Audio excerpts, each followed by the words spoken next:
finished, Bill? Nearly. One or two things to dry. I'll give you a hand. Cloth coming over. What's this thing? A very special retort. Be careful, it took a long time to make. Chemical glassware always looks as though you could make coffee in it. I dare say you could if there was such a thing as coffee these days. How are you getting on? Not bad. We need more coal. You had a ton the other day. Oh, I want a lot more than that. Darling, what are you going to do with it? Boil up seawater for salt. Then make metallic sodium, then sodium cyanide, I hope. Surely there's an easier way of getting salt. The nearest mine's in Worcestershire. And the nearest coal mine? In Kent. And how do you get there from the Isle of Wight in these hard times? There's a tank landing craft lying off Cowes. She's quite sound, and Michael thinks he can get the engines running. I'm going to suggest to the committee that we load her up with a bulldozer and half a dozen trucks, run along the coast of Dover, and see if we can't bash our way through. You may not get much of a welcome from the miners. We'll take some flour and cloth to trade with them. If there are any. There were last month. Ivan was over there in the helicopter. They're fairly well organized and quite friendly. We might start a regular trade. Far better than raiding household stocks in Portsmouth. You know, it's surprising that. How little there is in people's coal cellars. It was May. When it happened? Oh, yes. It's May now. 6 years ago.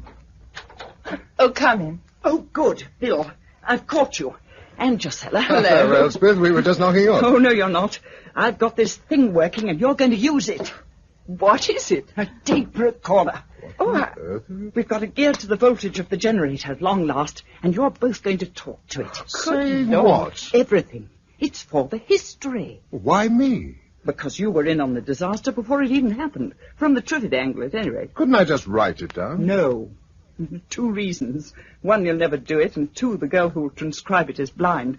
As you very well know, seeing she's one of your wives. Sheila? Yes. Now, come on. Oh, surely there's no reason to start tonight. I've got to take advantage of every minute the generator's on. Now, off you go. Well, Lord, I don't know. It's difficult to think oneself back into the middle 50s. Well, half the things we've been talking about would mean nothing to someone living then. Have a heart, Bill. We were living then. Oh, you can't have been more than 3. Now, go on, Bill. I was 9 when a man called Umberto Palanguez was shown into the office of the managing director of the Arctic and European Fish Oil Company. It wasn't the first time he had been there. Ah, Mr. Palanguez, do sit down. I'm afraid I was in conference last time you came. Yes. We analyzed that sample of oil which you left for us. Yes? Very interesting. I imagine that you might think so. A vegetable oil, of course. But with a far higher vitamin content than any of your fish oils. Oh, yes. Yes, I agree. As a matter of fact, to be candid, we've never seen anything quite like it. You will.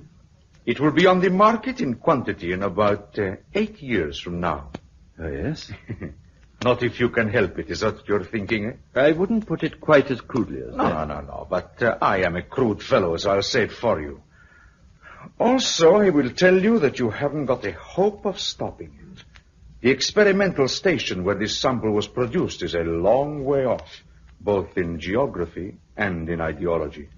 What is your nationality, Mr. Palanguez? South American and quite irrelevant. I am a citizen of the world, not without friends. I heard they were experimenting with sunflower seed oil, but it isn't that. No, not sunflowers. Some kind of nut? No. I understand it is an entirely new species. Here is a picture of it. Good Lord, what an incredible thing. It is a plant. Oh, certainly. It looks like a cross between a giraffe and a cairn terrier, covered in leaves. It is a cross between a great many things, some of them not nice. But in a few years' time, it will be producing a far better oil than yours, at half your present price. What are you offering, and how much do you want for it? I offer you a tray of fertilized seeds 6 months from now, and I want 100,000 pounds. Do you? If you consider all the implications, you will find that I am being very reasonable. I shall have to consult my fellow directors. Naturally. I would like an advance of 25,000 pounds. That's rather high. Not really. You see, I shall have to buy myself a jet aircraft, and it had better be a good one. But not good enough. He landed by night on a flat Siberian waste. A man ran up to the plane with a box under his arm and got in. Palangeth took off at once and climbed steeply. Somewhere high over the Pacific, they caught up with him and quite justifiably blew the plane to pieces. After the fragments had dropped away and the pursuers had followed them down to sea level, there was nothing left but a trail of white vapor. Only it wasn't vapor. It was a cloud of seeds, so gossamer-like that they even floated on that thin air until they drifted down into the winds of the world. Good. Keep it going, Bill. How much of that is speculation? Not much. A gentleman called Fedor turned up a couple of years later and said he'd helped to organize it, laid out landing lights and so on. He'd heard the planes in pursuit of Palangeth. Besides, there's no other way to account for the fact that Triffids suddenly appeared in half a dozen different parts of the world at once. We even had one in our back garden. I was 15 at the time. Dad, do you know there's a mystery behind the compost heap? Go on with you. Pull the other one. No, really. It's a peculiar plant.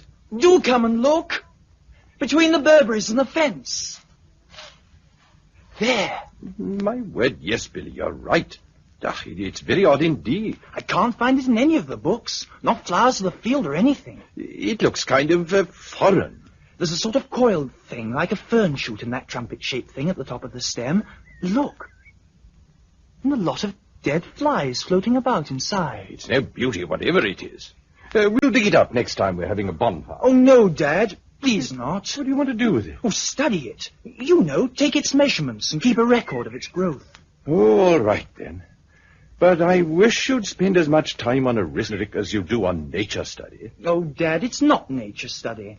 I was standing beside it yesterday when the 4 little twigs at the base of the stem began to vibrate against it. They made a sort of pattering sound. This is new. I've applied for a job I saw in the paper.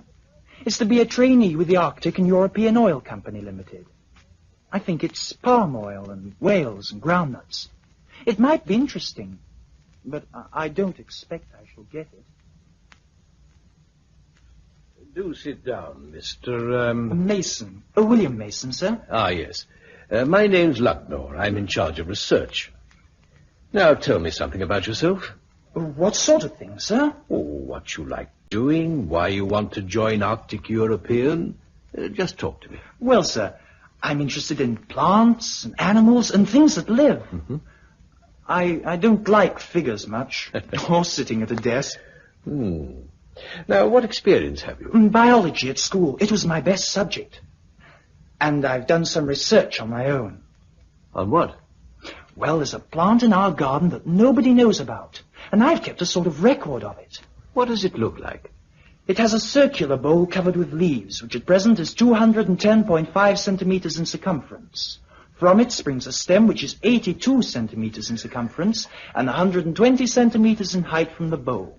The whole plant standing 210 centimeters from the ground. Yes, that's very thorough. Now tell me what it looks like. Oh, like a kind of shaggy, leafy giraffe with no legs. What? And a leafy calyx where the head would be. I'm sorry, it's not a very good description. Oh, yes, it is. Has it got 4 twiglets growing straight up from the base of the stem? Yes. And inside the calyx a coiled thing which might be a stamen? Yes, that's it. Indeed it is. Get me the chairman, would you? How long has it been there? 6 months since I noticed it. Oh, but it was well established then. Are you... Walter Lucknor, sir. I've a young man sitting in front of me who's been growing a triffid in his back garden. Yes, sir, I will. We're going up to see him. He'll be free in a moment. Trifid? Is that what it's called? Yes, and in 2 years' time it will be the reason for this company's existence. But what does it do? Produces an oil that wipes the floor with any of our present products. Some seeds were accidentally dispersed a year or 2 ago, and we've just had reports that specimens have been found in the tropics. I'm going out to Ecuador next week to bring some home. Yours is the first reported in a temperate country. Oh, but why Triffid? Surely that means three-pronged. Yours hasn't walked yet, I take it. Walked? Obviously not. But when it's between 18 months and 2 years old, it will lift its 3 main roots from the ground and walk on them. Hence, Triffid. But no plants walk, sir. They do now. And by the way, you've got the job. But I very nearly lost it. I went home hopping with excitement, and the first thing I did was to go into the garden and take a look at my Triffid. I bent down and examined the roots. For the first time, I noticed that there were indeed 3 of them. I began to scrape the earth away from them with a vague idea that the thing might walk sooner. I was conscious of a slight movement above me, and then something cracked across my face like a whip. I woke up in bed with a puzzled-looking doctor standing over me. I was the first person in England to be stung by a Triffid. Yes. And how did you survive it? Simply because it wasn't fully grown. By the time I'd recovered, Walter was back from Ecuador with a dozen mature specimens, and he'd already discovered that the sting would kill a man instantly. He'd also discovered that if you cut the sting off, the Triffid was harmless. Well, I went down to Worthing with him, and we set up the first Triffid nursery together. You know what happened in the next few years. The wretched things were so successful as oil producers that we reared more and more of them until, well, here we are today. Yes, good. Now, can't you give me something more personal, Bill? I mean, you worked with them more than anyone. Except Walter. He really understood Triffids. Go on, Bill. I remember once sitting on a bank looking at a field of tethered Triffids one evening, just about sunset.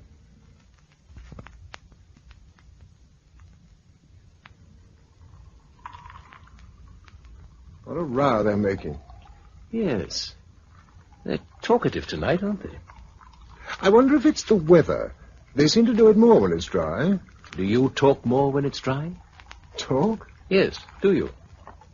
Well, you don't really think that's what they're doing? Well, why not? Well, it's absurd. Plants talking to each other. You once said they couldn't walk. Yes, but that's a mechanical thing. If they talked, it would mean they had some intelligence.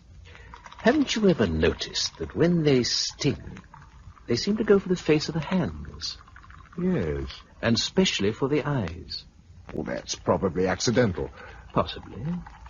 But it could be because they want to reduce our advantage. Sight is our only advantage, you know. What, over those vegetables? Yes. Now, you just think. If you were blind and alone in a field with a Triffid, what could you do? For a start, you'd starve to death. But the Triffid wouldn't. It could exist on flies until it found you. Then it would only have to root itself beside your body and wait. That's a nice thought. And here's another one. In some parts of Africa, they've been known to surround villages at night and kill the inhabitants. But we've never found anything like a brain. They're the same as any other plant when you dissect them. All the same, if there was some catastrophe which made us weaker, it would automatically make them stronger. Especially now we've stopped docking them to improve their quality. Well, I don't see what catastrophe. Probably none. But the scientists have been playing with some pretty odd things lately. Look at all these artificial satellites. Nobody knows what's in them or how many there are, or how controllable they may be. But do you really think there's anything to worry about? I don't know. Anyhow, it's no use worrying. While there's money in Triffids, there'll be Triffids.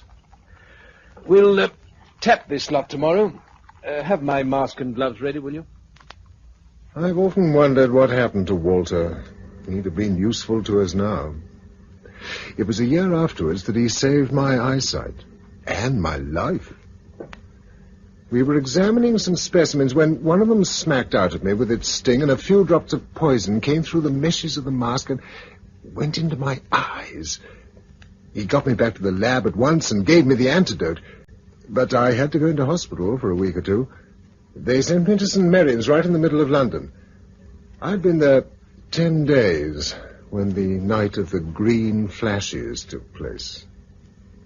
You probably remember how reports came in over the air all day long from places which were already having their night, telling of a fantastic display of lights in the upper atmosphere, and by evening, everyone who could get to a window or climb on a roof was gazing up, hoping for a free firework display. As soon as darkness fell, I could hear the ahs and oohs, not only from the hospital staff, but from the whole city outside. I began to feel that a gigantic party was being given to which only I had not been invited.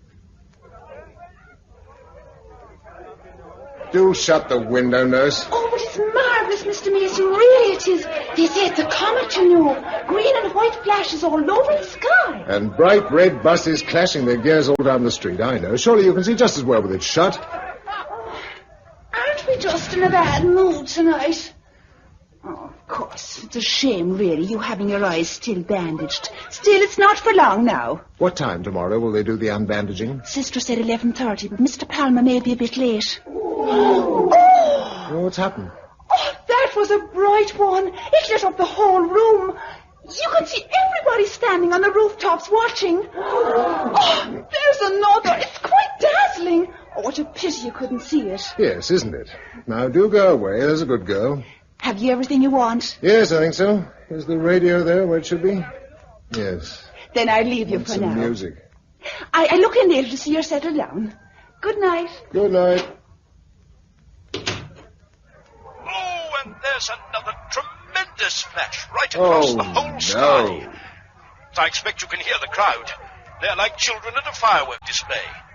From where I'm standing on the top of Primrose Hill, I can see hundreds of faces all turned upwards to watch this astonishing spectacle which began over the Pacific 12 hours ago and by now must have been seen by 90% of the world's population.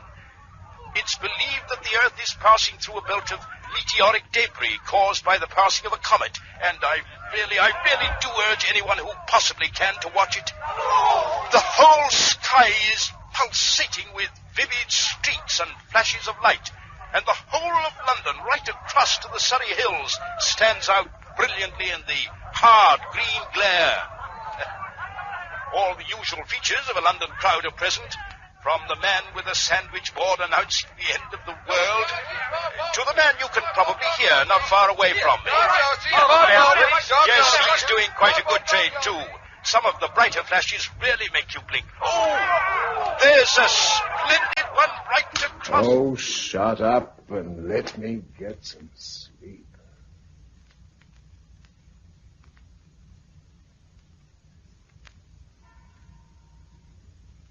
Six,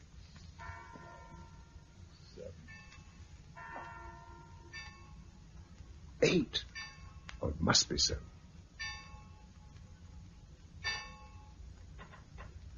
It is 8. What a damn disorganized hospital. Where's that bell? Well, come on! Nurse! Sister!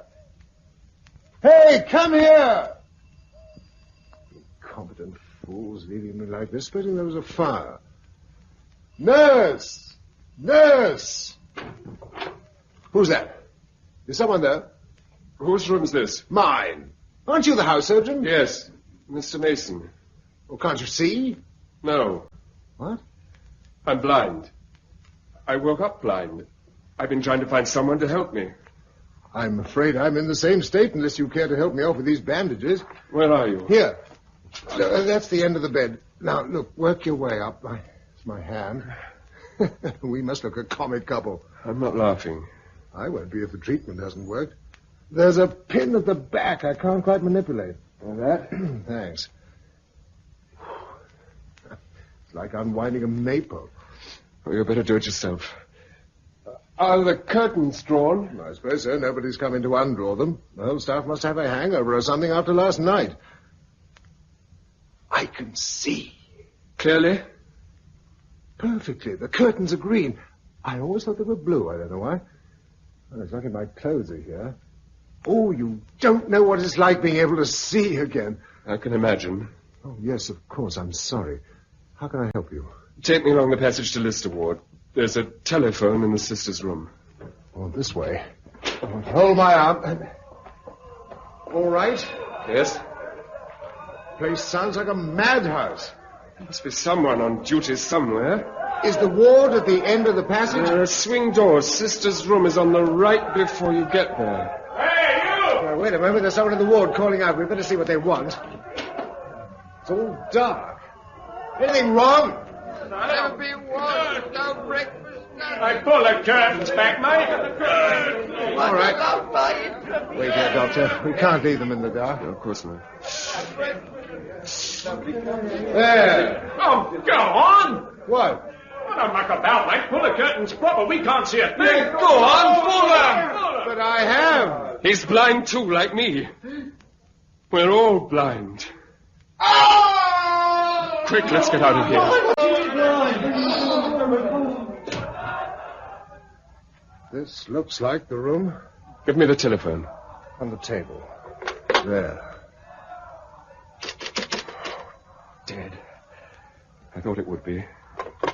What's happened? What is it? Everyone's blind. Finished. There must be something we can do. Yes. This is the 5th floor, isn't it? Yes. Where's the window? You're facing it. Thank you. No. Oh, God. Oh, my God.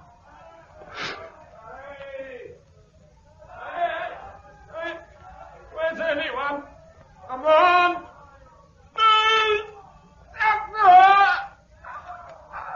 I'm blind. Help me. I'm blind. Where are you? Look out! The stairs! Who's there? Don't move if you're on the stairs and can't see. He knocked me over. I couldn't see him coming. Is that Mr. Mason? Yes, I took the bandages off. I can see. Are you hurt? Bruised a bit, that's all. I was washing the diabetic in number 7. And I suddenly couldn't see. And he couldn't either. Then I went for help. But there's nobody. All right. Don't worry. Let's get out of this place. Which is the best way? Straight down these stairs and through the main hall. What about the man who fell? I'm afraid he's dead. Oh, no. Hold on now. Now, there are 4 steps coming. 1, 2... That's right. Here's a landing. You turn right. What's that? The children's ward. Oh, we must go to them. There's nothing we can do at the moment. Look, 4 more steps. Now, turn right. Where? Here's the main hall. Cross here.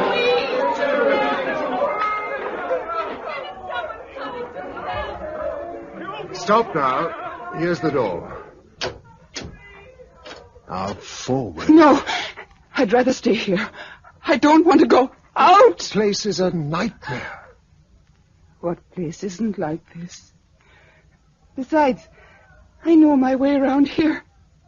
Blindfold. There'll be no food, nothing. I feel safer here. Besides, they're the children. What can you do for them? Make them a little less frightened. I am a nurse, after all. You want me to stay? No. You must go out and do what you can. Goodbye. The street was empty and horribly silent. There seemed no particular reason to go in any direction, but after a moment's pause, I set off towards the West End, skirting a fruit lorry which had run across the pavement and deposited its load of oranges in the gutter. I badly wanted a drink. I crossed the road to a pub called the Alamein Arms. The door was open and a lugubrious song came from the interior. Don't bury me at all. Yes. Oh, that's gin. What's this one? Ports. So blazes with ports. Hi. Who's that?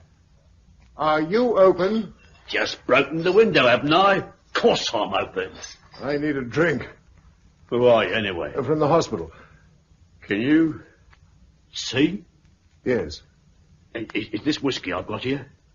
No, peppermint. So blazes with peppermint. Find me a bottle of whiskey, Doc. Okay. I'm doctor enough for that, anyhow. This one's whiskey. Thanks. Help yourself. I'll have a brandy, if I may. Anything you like.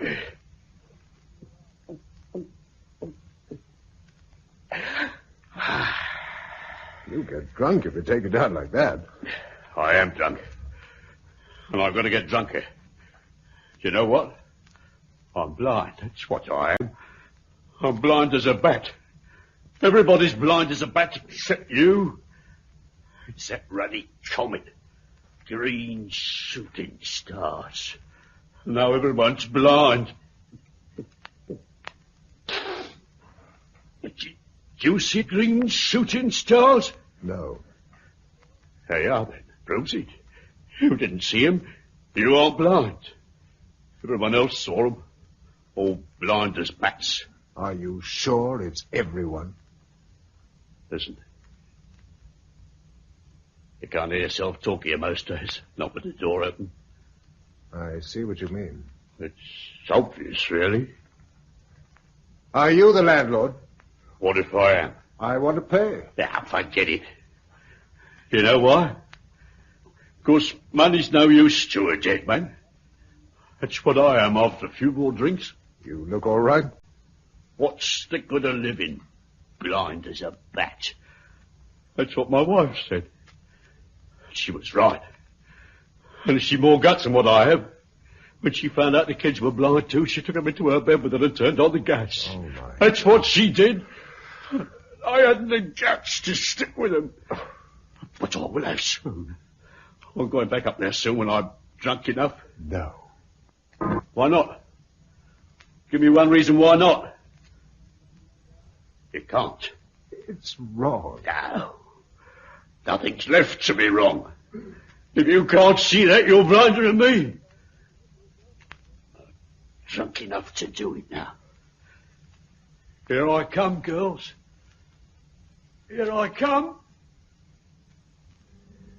I didn't stop him or try to follow him. I watched him go. Then I knocked back the last of my brandy and went out into the silent street. It took me quite a time to realize that London was a city of the blind, the capital of a blind country and a blind world. But by the time I'd walked from the hospital to Piccadilly, I knew it was so. In no direction was there any traffic, nor any sound of it. The only signs of life were a few people here and there cautiously groping their ways along the shop fronts. Outside a famous provision shop, I came upon a group of people gathered round a small child, which still seemed to have its sight. What's in this window? Mommy. Come on, what's in the window? Oh, he's only 3. He doesn't understand, do you, dear? He's all the eyes we've got. Come on, kid. Tell us what's in the window. You a sweetie? Mommy. Tell us, darling, what's in the window? Is it numbs? Nothing, man. Tell us what you see. Tell us. Tell us, you brat, or I'll wring your neck. Stop! Who's that? Well, don't bully the child. We've got to find food. Well, there's none in that window. It's full of china. He can see. That's right. That's right. You can see, can't you? Show us a window with some grub in it. All right, all right. This way. Oh, we're starving. This one. The one you're facing now. There's a ham in it. Okay. Here goes. Oh, mind you don't cut yourself. Where's the bloke that can see? He can put his hand in. Where is he? Here, beside me. Well, hold on to him. I've got him. Is it you? You can see, can't you? I know it's him. All right, then. Put your hand through the window and get us some food. Let me go there. Oh, no, you're staying with us. That's what you think. Stop him! Hold him!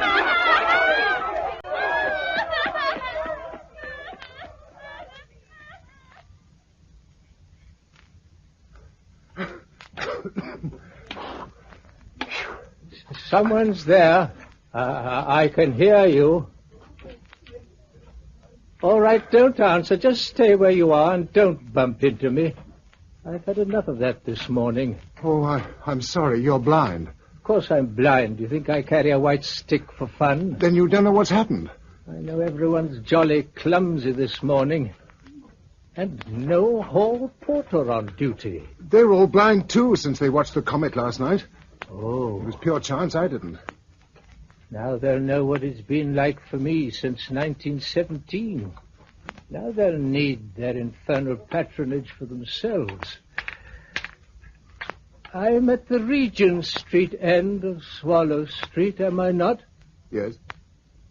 What does it all look like? There aren't very many people about, no traffic. Just a couple of buses abandoned in the circus. Most of the people are creeping along against the walls. You might see me across the road. Of course. Not that there's any traffic, but one gets lost away from the curb. What's that? It sounds as though some of them have broken into a pub round the corner. The fools. It's most unpleasant being drunk when you're blind. You'll do all right for free drink, though, won't you? I keep away from groups. Once they find you can see, they won't let you go. If you're worrying about that with me, you needn't. I'm very well able to look after myself. Yes, I'm sure. Here's the curb.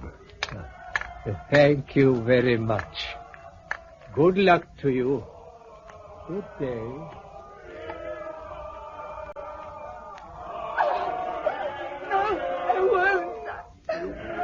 What you're told, my boy.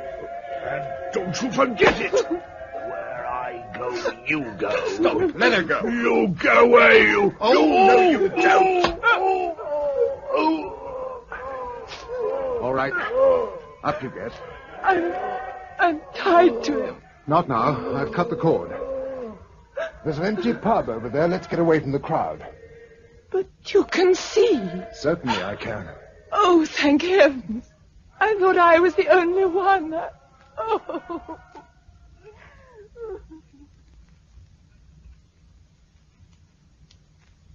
Feeling better? Yes. I must look an awful sight. Where's a mirror?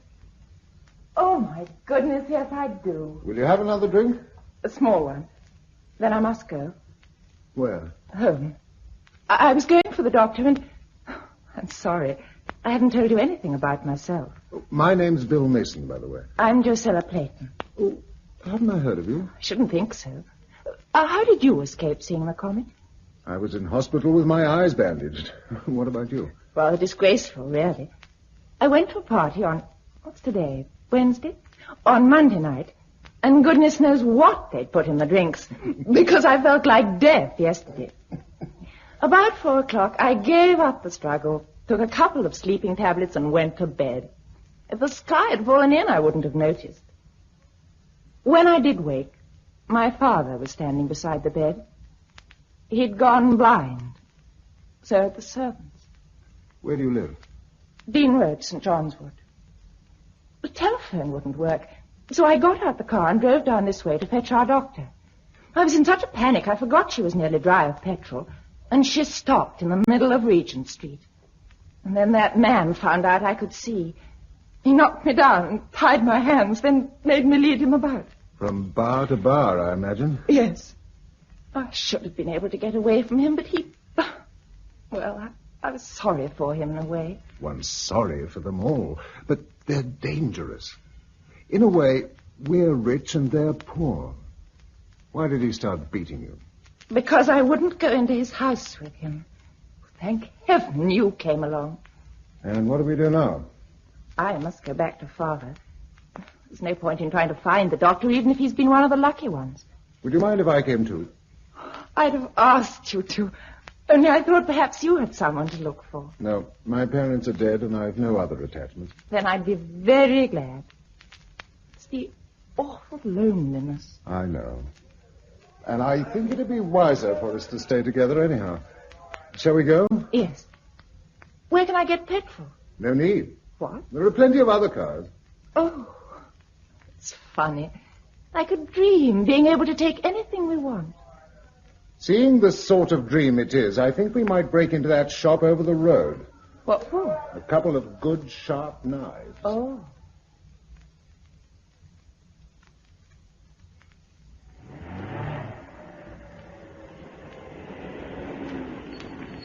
No good.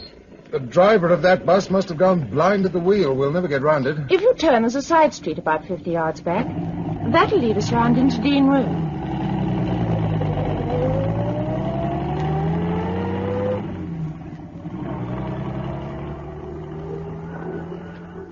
What on earth is that? The zoo. We hear the lions at night. They'll be hungry. It's past feeding time. I suppose they'll starve. Poor brutes, being locked up like that. It's just as well for us that they are. Are they blind, do you think? I don't know. Some, perhaps. Not the cats, though. They'd have avoided the light. Look, over in the park there. Triffids. There's an enclosure of them by the zoo. Should they be loose like that? No, but if you don't keep an eye on them, they do tend to root themselves in a cluster against the fencing until it falls down. Horrid things. Still, if it wasn't for a Triffid sting, I wouldn't be here now. Here, on the left.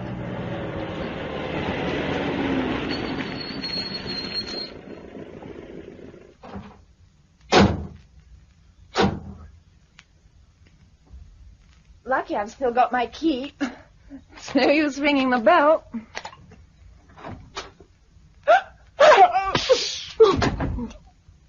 It's in the hall. And he's there, too.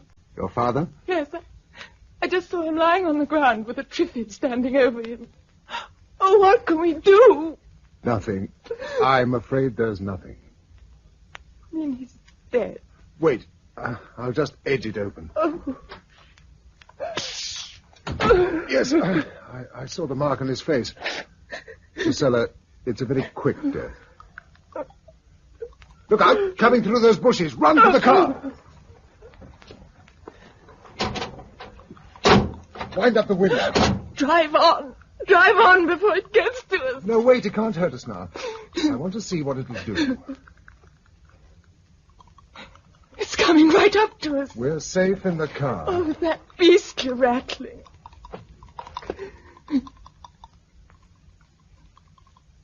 It's going away now. There's another one standing there in the laurels. Oh, let's get away. You were right. There's nothing we can do. You're sure? Yes. Where can we go? For a start, we make for a factory in Clerkenwell.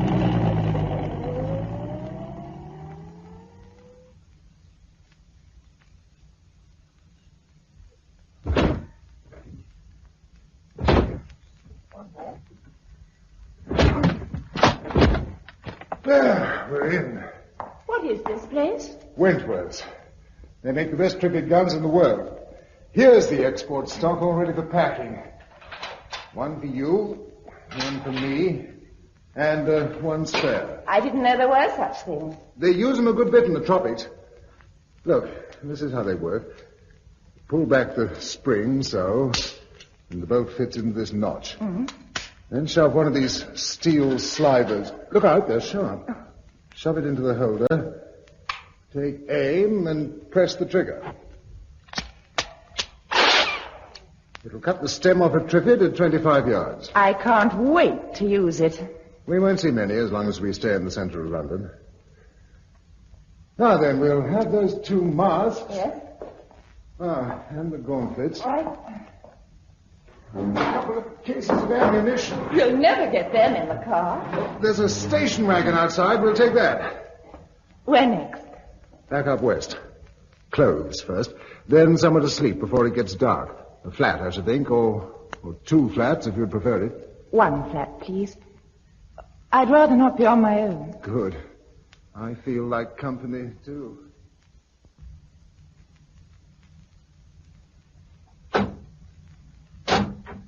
Let's try this block.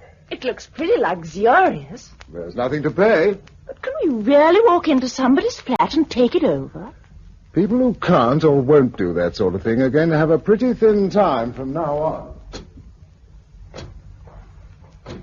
Let's choose a top floor if we can. It's a long way to carry the suitcases. But what about the lift? No power. Oh, of course.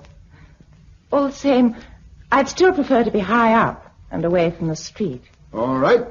Let's make for the penthouse. What about the Triffid guns? Leave them. Nobody's going to steal them. If they do, we'll get some more. Some things are simple. That's just climbing 5 floors with everything, including the kitchen stove. What?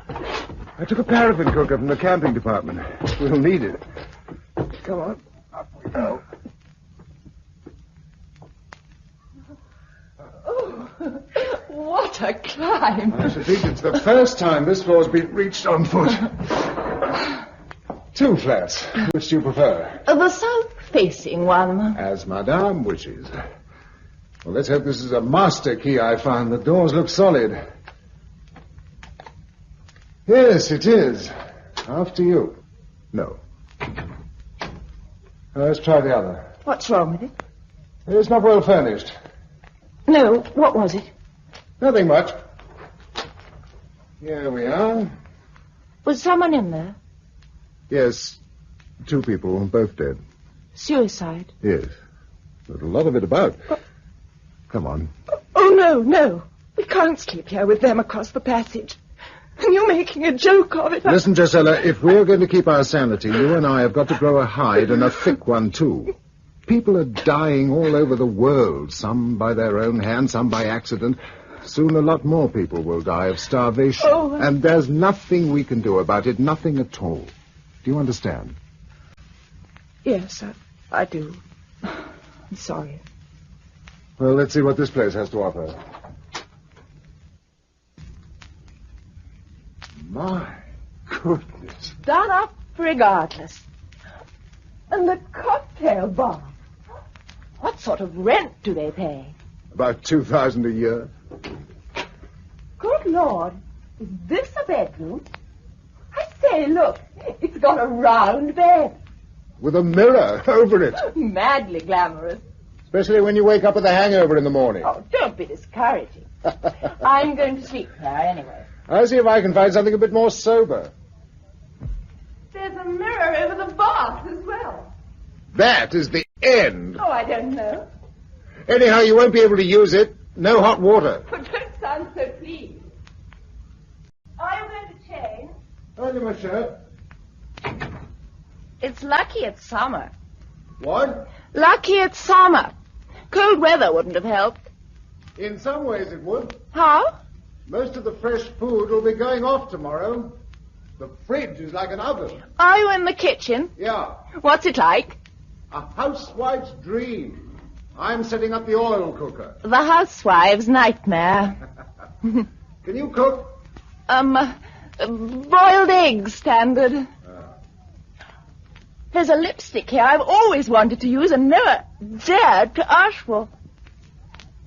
Bill? Bill? Yes? Sorry. I thought perhaps you'd gone out. You didn't answer. I couldn't think of anything to say. What you doing? Preparing a simple meal. Oh. Well, I ought to be doing that. No, I'm enjoying myself. Shall we sit at a table? Oh, yes. Let's do things properly. That's how I feel. What are we having? Avocado pear, fried scampi, cold chicken and salad with asparagus tips, peaches and coffee. What? No caviar? That's in a pot. It'll keep. Oh. Will a white burgundy suit you, or would you prefer champagne? I'm in your hands. Very well, then. There's a good-looking batter à montrachet here. I'll lay the table. Bill! I was busy. Sorry. What are you doing, anyway? Putting on the lot? Yes. I can't wait. Blimey. How does it look? You look beautiful. Thank you. Where did the dress come from? I found it in there and tried it. It fits. It does. Emeralds suit you. I've always wanted some. Funny time to get them. I know. You're saying goodbye, aren't you? So you do understand. I hoped you would. I'm glad you've done it anyway. My father told me once that just before 1939, when everyone knew there was going to be a war, he used to go around London looking at everything as though it was for the last time. Now it really is. Thank you for understanding. Thank you for everything, in fact. If you hadn't helped me when you did, I don't know where I should be by now. I know where I'd be now if I hadn't met you, lying drunk and maudlin in some bar. Oh. Talking of that, shall we have a drink? I can recommend the sherry. Thank you. Here's to you. And you. My goodness, I'm hungry. So am I. Napkin? Thank you. It's getting dark. What should we do for a light? Oh, there are candles among our loot. No, wait a minute. Yeah. What do you think these are? Small models of the Venus de Milo. And also a rather decadent type of candle. Matches? Oh, good heavens, what will they think of me? What, indeed? Sorry, stupid remark. But I'd have sat around in darkness without realizing there were candles at all. Shows what a misspent life I've led. Tell me about it. Tell you what? Everything. Childhood memories, love affairs, why you aren't married, or are you? No, I'm not. Are you? No. I nearly was when I was 19. There was a fearful row. With your family? With my father. Mother was dead by then. I ran away from home and went to live with a girlfriend. He cut off my allowance, so I had to do something, and I wrote the book. You did what? That's what they all say. I must look awfully dumb. I wrote the book. What book? It was called Sex is My Adventure. Drusilla Clayton, of course. Did you write that thing? Yes. Did you read it? No. It was very mild. Rather silly, really. Only the title was shocking. But it sold like anything, and the film rights. Made a lot of money. That's why I went home again. Having shown your independence. And to get away from the people who thought I meant the whole thing literally. Which you did not. Which I did not. Still, you can hardly blame people. No. That's why I was writing another book to balance things up. With an equally alarming title? I was calling it Here the Forsaken. Quotation? Congreve. Here the forsaken virgin rests from love. Oh. Ready for the next course? Now then. Brandy, port, or a liqueur? Brandy, please. Oh, I suppose we ought to wash up. No, we won't be here long and nobody else will be using the place. That brings us back to earth with a bump. I know, but I think we ought to rough out a plan of campaign. Oh, let's have a few moments more. There ought to be soft music. Is that a gramophone? An electric one. Oh, pity. There's a battery-operated wireless in the kitchen. I tried it earlier, but there was nothing doing. Oh, let's have another try. I don't know what you expect to hear, but it won't be soft music. I can tell you then. You never know. Somebody, somewhere, might have something to say. Oh, don't knock my brandy over. It's too good to waste. Nothing.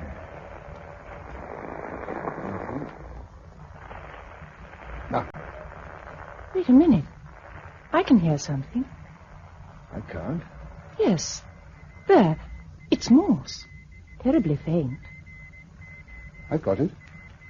It's SOS. Oh. Where is he, do you think? I don't know.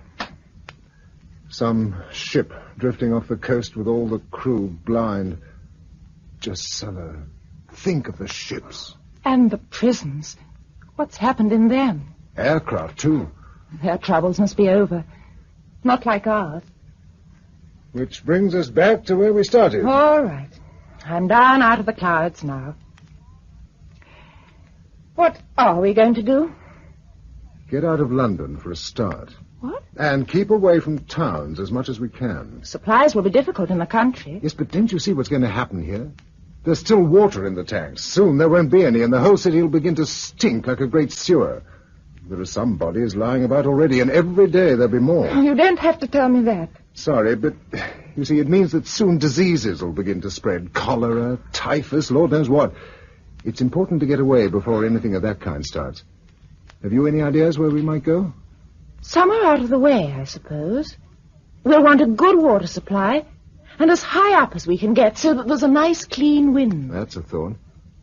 The Lake District. Too far. Maybe. And the same goes for Cornwall. We'll be dependent on towns when we can use them again. What about the South Downs? I've some friends who have a lovely old farmhouse on the north side, looking across to Pulborough. It's fairly high, and there's a wind pump for water. They make their own electricity, too. It's a bit near civilization. How long ought we to leave the towns to themselves? Ooh, a year or so. That ought to be long enough. We're going to need a stack of supplies. Yes, well, I suggest that the first thing we do tomorrow is to load up a lorry with stores, or 2 lorries if you can manage one. I can try. What do we put in them? Pencil and paper. Let's make a list. It's like Robinson Crusoe. We'll go for a couple of 10-tonners and load half each with food. Tinned meat and flour as basic, and as many luxuries as we can fit into the cracks between. What do you call luxuries? Anything that's not absolutely necessary, but will give us variety. Sardines, tinned fruit and vegetables, biscuits, all that sort of thing. Condensed milk? Yes, or dried. We'll find some large grocers that haven't been broken into and make our final selection on the spot. What else? We'll need winter things. Blankets. Note them down. We'd better take a couple of camp beds, too, and a tent in case of emergencies. A tent? Cooking things? Yes, frying pans, saucepans, kettles. About 3 of everything. What about paraffin? Or use the stocks in the roadside garages. Matches, thousands of them. We don't want to have to rub sticks together before we need. Candles and lamps. Yes, torches and batteries. What about first aid kit? Yes, and any medicines that strike us as possibly useful. Brandy. Yes, a couple of cases. And a supply of mineral water for emergencies on the way. We've got the Triffids guns. A couple of shotguns. About 5,000 rounds of ammunition. A rifle. A couple of revolvers. Fishing rods might be handy if we're living off the land. Nets and explosives will be handier. We'd better have a last and some cobbler's equipment, as well as all the shoes we can carry. A sewing machine. Barber's clippers. Who's going to use them? You. On me every fortnight. Oh? And what about me? Well, you'll just have to evolve a hairstyle I can cope with. We are going to have to learn a lot. We've learnt a lot already. Such as? How to accept the fact that sooner or later we may be the only survivors. There must be others like us somewhere. I've met nobody in London, except a child. It was too young to talk, too young to stay up and watch the comet, or whatever it was. Well, what else could it have been? You know every great power has had satellites whirling round overhead for the last few years. You also know that they aren't all for research. Some of them are weapons, ready to be brought down when needed. Supposing one of them went wrong, collided with a meteorite, perhaps, and instead of doing what it was supposed to do, which was to burst low down, affecting one country, it burst up in its orbit, affecting the whole world. But who would think up a weapon that would make people blind? Any nation on Earth that was rich enough or frightened enough. And that means all of us. Oh. Now, let's get on with the list. Oh, no. Let's do it in the morning. All right. Ooh. We've all the time in the world, in one sense. Nobody else seems to want it. It was a good dinner. Thank you. Thank you for adorning it. Some things were fun. Stay there a moment. Why? You're a sight that I shall never see again. Thank you. Good night. Good night.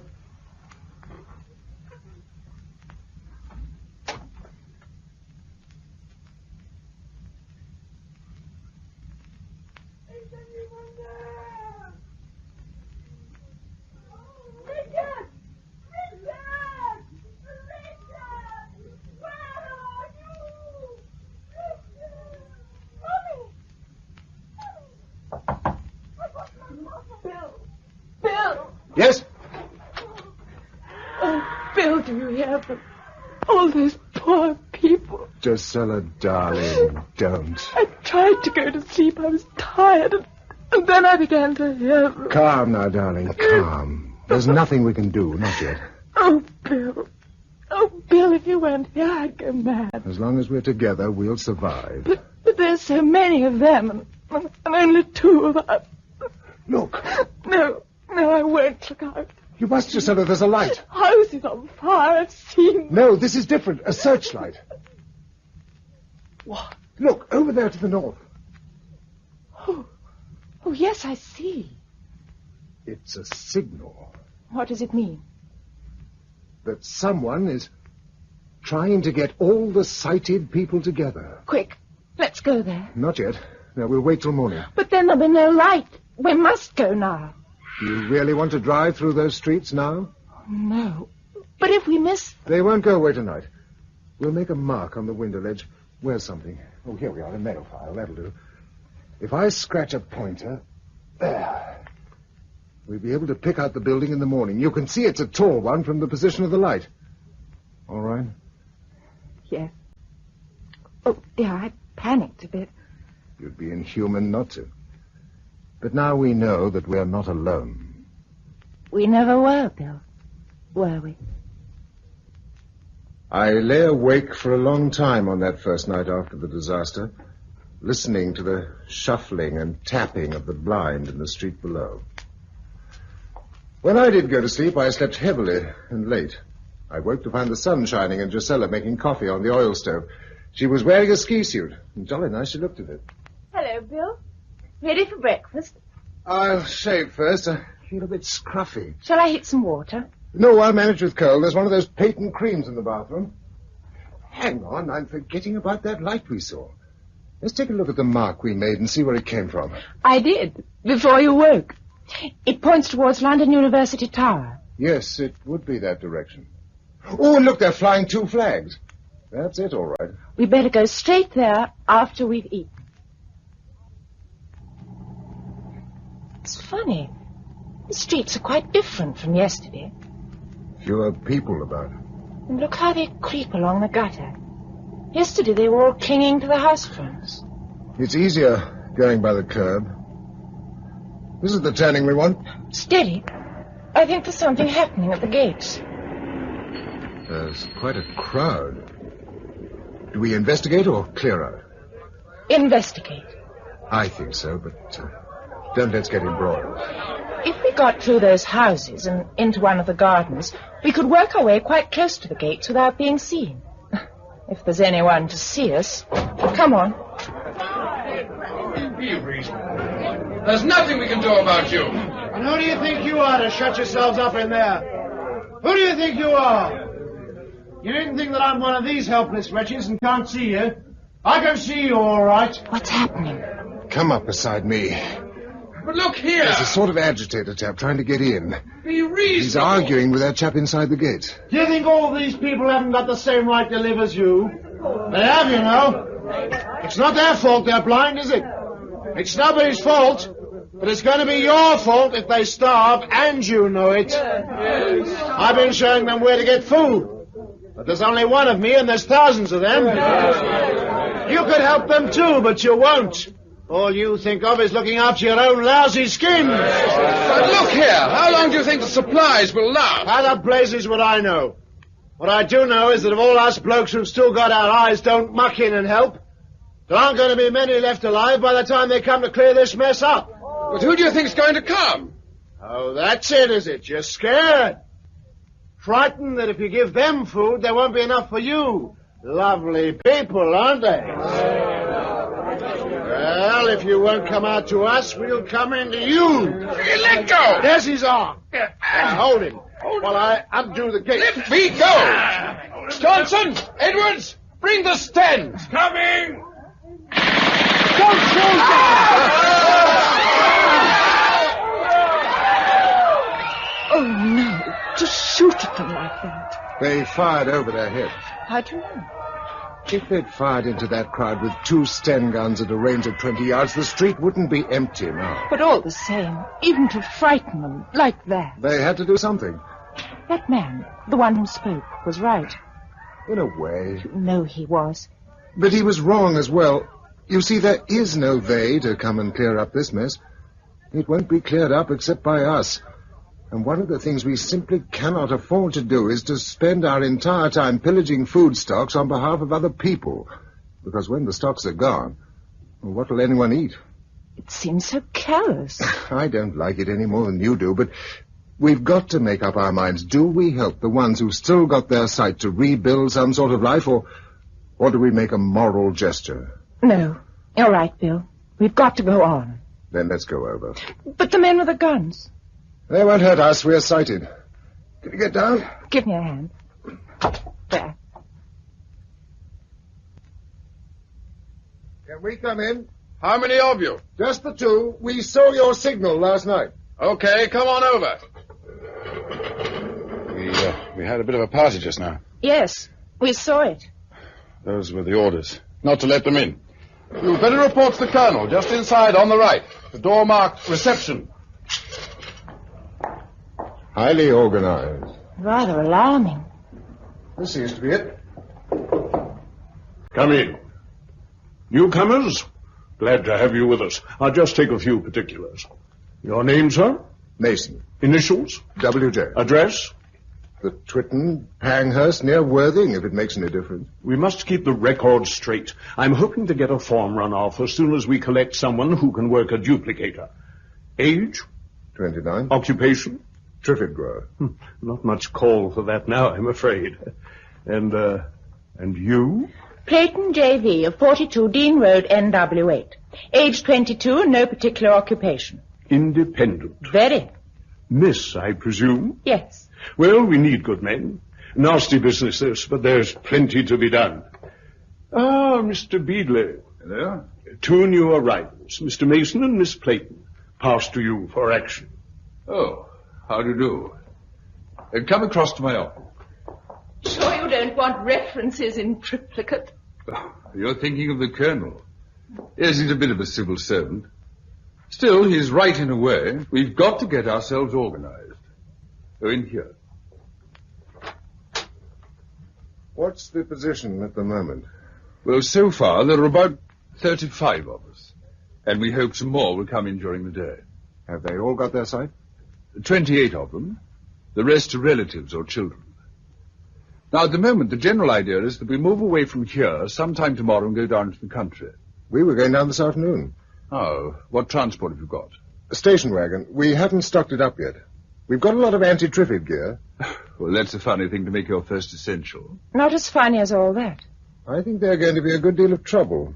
Oh, but surely there aren't enough to cause a lot of bother. There are plenty in the nurseries. Oh, yes, but they're all fenced in. Oh, still, bring the gear by all means if you think it'll come in handy. Oh, by the way, you do want to come with us. I think so, Gisela? Yes. Good. Then here's what I suggest. Dump your stuff and then drive your car off and swap it for a good big lorry. Right. Oh, do either of you know anything about doctoring? Not a thing. Nor me. Oh, pity. Otherwise, I'd have sent you off on a medical scrounge. You'd better go after the stuff on this list. Pots and pans, blankets, and food. Yes. And concentrate on bulk. Cans and packets are your best line. Do as much as you can before dark. There'll be a general meeting and discussion here about 9:30 this evening. Righto. Well, have you got a pistol? No. You better have, just in case. And you, Miss Clayton. Here. Sure. Less messy than that knife. Oh, I feel like a gangster. Well, that's better than being a gangster's mole, which is what you'll become if some of the citizens of this town get hold of you. I know. Well, see you this evening. And good scrounging.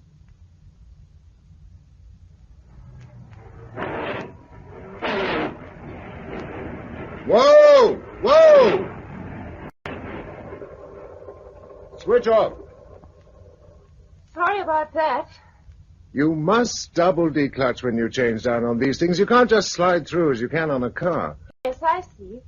Otherwise, it's not too bad. You were doing fine till then. Get a bit worried on corners. It's like having a row of houses behind you. Lucky there aren't many people in these parts. That's because it happened after working hours. If people had gone blind in the daytime, Lord knows what it would be like. awful to think of them still in their houses.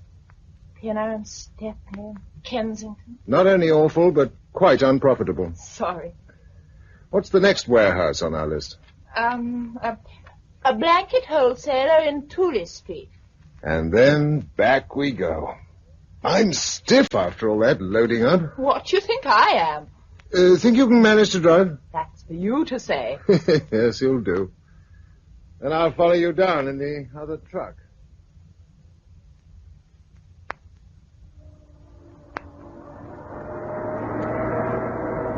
Right. Park it there.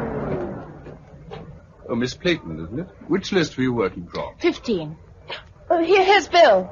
All right, Bill. Straighten her up.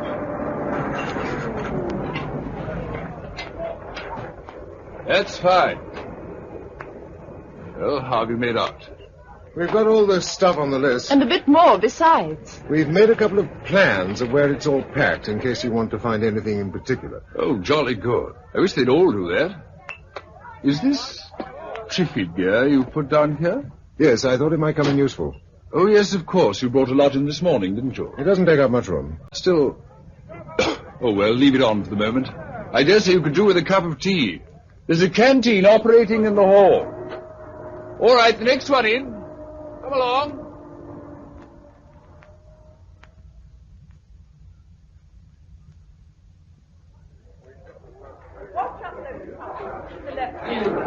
There were far more people here than there were this morning. Yes. Do you notice those girls over there, all sitting together? They're blind, aren't they? But not helpless. They must come from some institute. Wonder why. Excuse me, Mr. Mason and Miss Playton? Yes. Good. Keep quite still, please. I want a picture of you. Don't tell me you're the press. Oh, more or less. At least I'm the official record. Elspeth Carey's the name, formerly of the Post. This sounds like the Colonel's doing. It is. I say, are you really Gisela Playton? Yes. And I wrote that book, and none of it's true. And I really don't see why the one static thing in a collapsing world should be my reputation. Fair enough. Somebody said you were worried about Triffids. I am. They think he's got a bee in his bonnet about them. And have you? I think they're troublesome enough to be taken seriously when they get out of hand. Yes, but surely that couldn't happen in England. All sorts of things can happen in England now. Yes, but... Oh, there's Ivan. He may be able to tell us something. He's been cruising round in a helicopter all afternoon. Ivan! Hello. Bill Mason, Gisela Playton. This is Ivan Simpson, our intrepid birdman. Well, did you see any Triffids wandering around outside London? Triffids? Oh, I don't think so. Not that you'd notice them much from the air, and besides, I was too busy following roads to take in much else. What are the roads like? Not too bad. Most of the drivers seem to have had time to pull up, and of course, it wasn't a busy time of day. I went as far as Reading, and they seemed pretty clear. Did you see many people? Hardly a soul. They don't go out very much. Everybody in the lecture theatre, please, for a conference. Oh, yes. Everybody, please.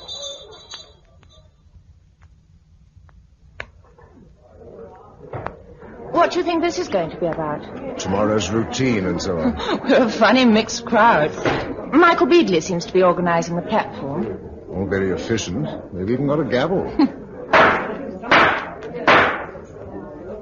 Ladies and gentlemen, and it's probably the last time I shall use that phrase. The committee has appointed me as its chairman, and now I'm going to introduce them to you. But first of all, I want to say this. The world we knew has ended in a flash. And some of us may be feeling that it's the end of everything. It isn't, you know, unless we allow it to be. We've got to count our blessings, and whatever happens, avoid being sorry for ourselves. After all, if this disaster hadn't come upon us, you know, it's quite possible that something worse might have happened. And we've known that it might since the first bomb was dropped on Hiroshima in 1945. As it is, we have our health, the earth is intact, unscarred, and still fruitful. We can begin to build again, and we must start now. Very well said. Now, as you know, One of our main worries today has been that we've not come across anyone with medical knowledge. And so I'm particularly glad to welcome Miss Spur, who is not actually a doctor, but does hold high nursing qualifications. I'd like you to say a few words, Miss Spur. Oh, my goodness. Must I? Please. I can only say that I'll do everything I possibly can. We must expect a certain amount of infection to be about in the next few days, and you can help us to avoid it by reporting at once if you feel at all unwell, and by eating nothing that has been exposed to the air, and by drinking nothing unless it has been boiled or comes out of a bottle. Quiet, please. After the meeting, will everyone please line up to be inoculated against typhoid, paratyphoid, and cholera? Thank you very much, Miss Spur. Sure. Our last speaker is going to talk on a rather different subject. Here is Dr. Wallace, who is Professor of Sociology at the University of Kingston. My friends, I think I may claim to be the oldest among you, and I have spent my life studying the varied institutions of mankind. I have always been struck by the fact that every age and every community has evolved its own moral code to meet its own peculiar circumstances. And moreover, every man believes his own code to be not only the right one, but the only one for him. Although he would not deny that life in a penurious Indian village calls for different customs and manners from life in, say, Mayfair. That's he getting at. Oh, shh. Thank you, madam. The point I am about to make is this. The world we knew is gone, finished. Our needs are now different, therefore our standards must be different. For instance, you have all spent the day indulging with clear consciences in what 2 days ago would have been housebreaking and theft. Yes, you have already lost one prejudice, and now I suggest to you that you must lose others. The only one which we dare retain is that which tells us the human race is worth preserving. Anything that will help to preserve it is good, whether we've been brought up to believe it so or not. Anything that will not help must be abandoned. Pour me some water, please. Of course, I'm so sorry. Thank you. There is one thing to be made quite clear to you before you decide to join our community. It is that the men must work, the women must have babies. Unless you can agree to that, there can be no place for you. We can afford to support a limited number of women who cannot see because they will have babies who can see. In our new world, then, babies become very much more important than husbands. What are you grinning at? People's expressions. Michael looks a bit anxious. He should worry. If Brigham Young could bring it off in the middle of the 19th century, this ought to be a pushover. Think so? Here's someone who doesn't agree with you. Are we to understand that the last speaker is advocating free love? I think the questioner must be aware that I never mentioned love, free, bought or bartered. Will she please make the question clearer? I am asking if you suggest the abolition of the marriage law. All the laws we knew have been abolished by circumstances. There is still the law of decency. Oh, now, Miss Durrant. Miss Durrant. A Mohammedan preserves rigid respectability with 3 wives. So did Solomon with 300. These are matters of local custom. For our survival, we must develop our own customs in these matters. And those who choose to come with us must adhere to them. Those who do not wish to are perfectly free to start other communities on such lines as they think fit. Well.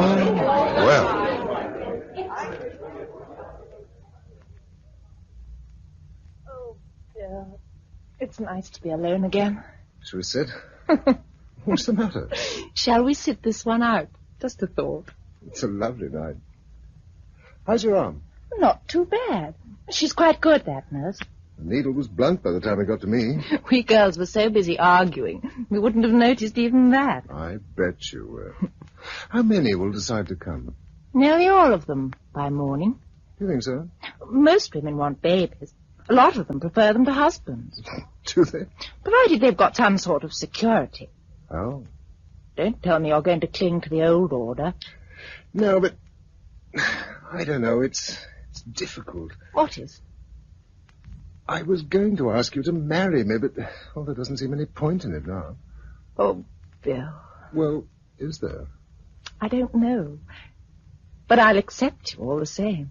Oh, my darling. Drusilla. Did you really think I wouldn't? I didn't know. Of course, it isn't quite as straightforward as it seems. Why not? I think if I were the committee, I should make it a rule that every man who marries a sighted girl must take on 2 blind girls as well. What? Well, that's about how the numbers work out. But you don't mean that. I do, and so do they. Didn't you think it was implied in that speech? It may have been, but I don't see that they can hold anyone to it. Meaning you don't love me enough to take on 2 other women as well? No, but... Well, it's crazy, unnatural. No, it isn't. Listen, Bill. This isn't easy for me either. But we do owe a sort of debt for being alive and able to see. One of the ways of paying it is to help these girls to as full a life as they can have. I think that's the queerest argument I've heard today. And yet it's right. I know it is. Very well. If that's the way you think it ought to be. Oh, darling, you do understand. I knew you would. All the same. Now, don't worry any more. I shall choose 2 nice, sensible girls. Oh, will you? Good. It's getting late. You better go in. Yes, it's been quite a day.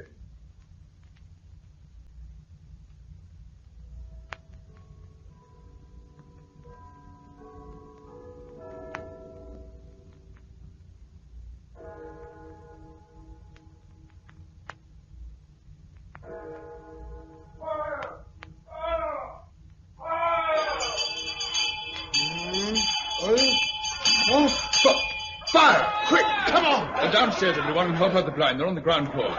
Now, quick as you can. Mind the stairs. You all right, Bill? Yes, I'm all right, thanks. Where's Drusilla? She's down now. Hurry up. The smoke's thickening. Here comes one, Coker. Right. Tighten the tripwire.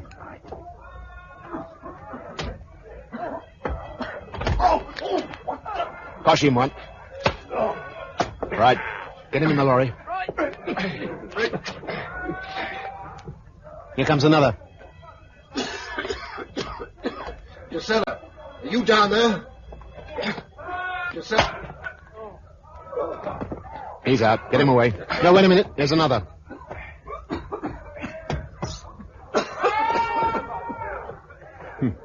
Not a bad bag. Not at all a bad bag.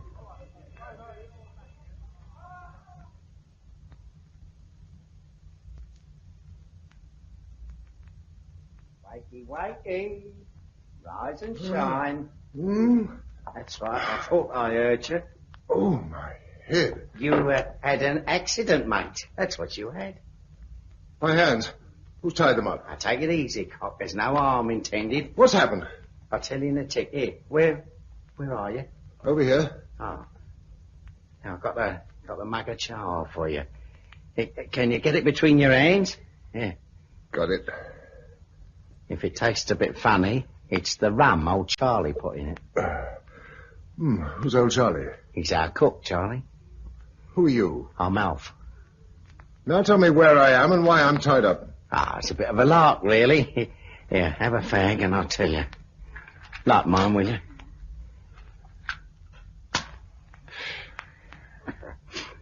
Tar. Well, there was a bit of a shindy up at the university yesterday morning. I saw that. Yeah, well, after we'd scarpered, that bloke Coker that was doing all the talking, he got real nasty. And he said you'd have to take what was coming to you. Well, we met up with a couple of other fellas as could see, and they fixed it all up between them. Fixed what? The fire. He's a lad, that Coker. Can't help laughing. Do you mean that fire was faked? Well, of course it was. They rigged up a tripwire or two, lit a lot of paper and stuff in the hall, and started ding-dogging the old bell, see? As soon as you come downstairs, over you went bonk, went Coker with a cosh, and we put you on the lorry. Dead easy. Where are we? In a hotel. It's a posh one, too. Got a palm tree in the hall. Oh, I know that because I walked into it. Can't help laughing, can you? I can. Oh, you don't want to take it like that. How many of us did you get? Couple of dozen, but 6 was blind. And what are you going to do with it? Well, get organised, I suppose. Hello, is this Coker now? Yes. Hey, morning, Captain. All correct. Come on in, Mac. Stand there. Now you. Name? Mason. Let's have your hands. Now, I'm going to untie them, but don't try anything on. We've some rough customers round here. What the blazes do you think you're doing? I'll tell you in a minute. You won't help other people, you've got to be made to. Yeah. Mac? Right. I'm coming. Handcuffs. Here, what? Shut up. That'll give you a bit more freedom. A bit. All you'll need. Let's have the chain, Mac. Here. I put the strap round my right wrist. Good. Then you get that side of him. The chain through his arm, so. Alf? Yeah? You on the other side and the strap round your left wrist. Oh, yeah, right. Now. It's sort of a shotgun wedding. Now, Mason, I want you to look at this street plan. You're going to take these 2 and 50 others, and you'll be taken by track to your area. Once there, you'll find them accommodation and lead them to supplies. Now, there'll be others working to right and left of you, so stay in your boundaries. How am I supposed to help anyone tied up like this? You'll manage. Now, here's your area. Maida Vale to Fitzjohn's Avenue. No further in than Swiss Cottage, but as far out as you like. Now, I shouldn't let them get hungry if I were you. Some of them are tough. Aye. And some of them have knives, mister. I'm one. I'll be out to check up on where you are, but otherwise, you'll be on your own till someone turns up to straighten out this mess. If they come. They'll come. You'll probably get a medal for your noble work. Okay? One thing. Yeah? Did you get a girl called Josella Clayton in your raid? I think so. Where have you sent her? Westminster. Oh, that lot won't find much grub. Not in the Houses of Parliament, they won't. And don't you try wandering off to find her. He won't. I believe you, Mac. Lead them down to the street. The truck's waiting. On the best of luck to us.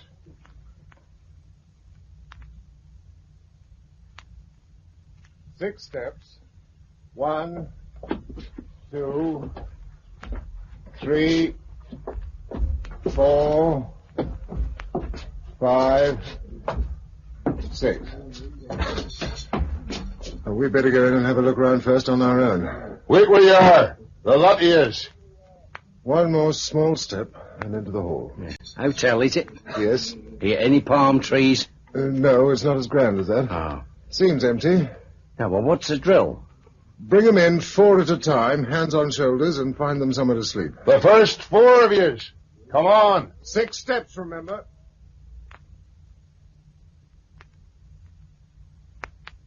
One, 2, 3. Oh, it's funny. I never thought what it'd be like. Tipping down, 3 of us strung together. There's a lot of things you never thought of. Ah, shut up. No, but he's right, mate. It's going to be difficult. And how difficult will it be if your man pushes off and leaves us on our own? I've never said I'd do that. But you would if you could. And I don't blame you, mate. But I'll carve you if you try. I'm no use to you dead. You won't be dead, man. Just carved. Oh, let's change the subject. Yeah, what do we do tomorrow? Forage for food. Aye, and the next day we'll eat it. No, it'd be best to get quite a stock in. Spend a week or so going out every day, and then there'll be no chance of anyone else pinching it. Yeah, that's true. Huh. And afterwards we can sit back quietly here, fair lapping it up. So we run out. Some sort of thing will happen. Don't you worry. Is anyone there? Who's that? It's a kid they call Lucy. Come in. What do you want, Ducks? The man who can see. I'm here. Can you come up, please? There's something wrong. What is it? Some of the people are ill. They're very hot and they've got dreadful pains. I think they've got something bad. How come? And so will you two, by the way. Some sort of thing will happen. Don't you worry, Mac boy. It is. The morning after we settled in at Swiss Cottage, I found that the 2 men who'd been taken ill in the night had died, and that now 3 more of the party were ill. I made them as comfortable as I could, and we set out to find food. I led the party, still chained to Mac and Alf, and the remainder followed in file, their hands on each other's shoulders. Alf called out the step to stop them falling over each other. Right. Hey. Pick 'em up, pick 'em up. Where are we now, Gov? In a side street running downhill. There should be shops at the bottom. We're wandering around like lost souls. What do you expect? If you'd let me loose, I could drive round till I found a good place and then pick you all up in a truck and bring you along to do the loading. This way's bound to be slow. He's got something there, mate. Aye, an easy getaway. I wouldn't say you're wrong. Suppose I gave you my word. There's no man's word worth tuppence. We're in the jungle now. Come on, pick up the step. Left, right, left, right. We're coming to a corner. Get ready to turn left. Yeah, when you say. Stop! Oh, here, give us a bit of warning, can't you? Shut up! 100 yards down the street, there's a group loading a truck. They're outside their area. They aren't our crowd. The man in charge, a red-haired chap carrying a rifle. Get down! He's seen us. Down! What is it? What is it? What's up? What's up? Max had it. Turn back, the rest of you, and go up the hill as if nothing had happened. Come on, mate. Run for it. No, he's coming towards us. Okay, I've undone Mac's strap. We're free of him. This way, round the corner. And in here. What is it? Garden. Now down. He'll shoot us all. No, he won't. He only wants me. Oh, yes. Where's the key to these handcuffs? In my pocket. Let's have it. Look, mate. Alf, I'll crack your skull with a chain if you don't hand it over. There you are. Good. Now keep quiet.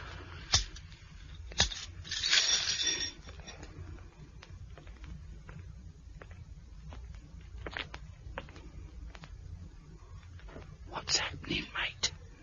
He's taking a look at Mac lying in the middle of the road. I think he believes that he was the sighted one. Gone. Now he's following the rest of our lot. They're straggling up the hill. Come on. What? Take my arm. We'll follow him. He'll see us. I've got a stick here. If he thinks we're blind, he won't take any notice of us. That's it. Come on. Okay, you're the boss. But keep telling me what's up. It's not knowing that gets me down. He's about 50 yards ahead of us. The others are about 50 yards in front of him on both sides of the road. Yeah. He's not overtaking them. He wants to see where they're going. So as he can pinch our supplies, I dare say. Something like that. Hello? What is it? One of our chaps is ill. He's staggering, holding his stomach. He's fallen down. What? Come on, keep going. The red-haired man's caught up with him. He's looking down at him. Down, he's shooting at us. Not at us. He shot the sick man. Swine. Now he's coming back. Keep going.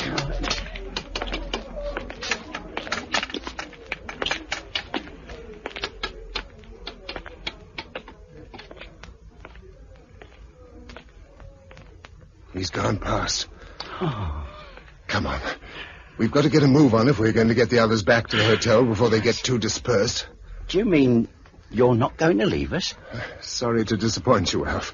I thought I could when you had me chained, but now I'm free to go. I seem to have been landed with a baby I can't drop. Pity old Mac couldn't hear you say that. He'd have died of shock. All right, that's the lot of you. Now feel your way round here to the tailboard. Got the leader, Alf? Okay. Up you go, chum. Follow him on. That's it. Now, and the next. That's it. Pass right down the car, please. Oh, please, steady. Don't kick the conductor in the teeth. He's doing his best. Yeah, another. Is that the lot, Bill? That's the lot. Tailboard up. Yeah. I'm getting handy at this. It's nothing like practice, eh? Let's see if I can get back to the cab on my own. The rear wheel. Right. Here's a petrol tank. Oh, that's a step, yes. OK, I'm there.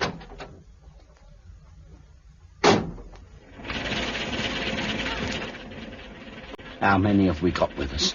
15. And 12 women back at the hotel. That's 27. 4 sick makes 31. We was 53 4 days ago. 4 days? Is that all it is? What do you reckon this is we're all getting? I don't know. It's come on too quickly for typhoid. Could be plague. Plague? I don't know. Oh, looks like solving most of our problems anyhow. That's looking on the bright side with a vengeance. Oh, well, keep cheerful. What are we going to try for today? Tin milk, biscuits, candles, and paraffin. Oh, we got 40 gallons of paraffin yesterday. We need more, much more. Why? No time to dig. Oh, that. Yes. Not that it makes much difference what you do. It's more of a taste than a smell. Yeah. Was you in the war? No, too young. I never thought the whole of London had put me in mind of the Falaise Gap 2 days after the battle. Oh, yeah, I'm getting morbid. Where are we going, anyway? Up towards the Heath. We haven't tried that yet. Ah, get a bit of fresh air, too, eh? Yeah, pity it wasn't bank holiday. We could have had a free ride on the Dodgems. You think of everything. Yeah.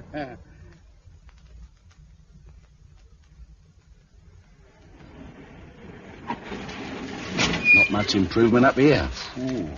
No, there are more dead bodies lying around here than in most places. Yes, is the shop okay? Seems to be. Hang on there in the back while I open up shop. Right. Someone's been in before. They haven't taken much. The ham's gone off. Yes, you're by the cold meat counter. Oh, that's it. Stay there while I see what's in the bag. Hi there.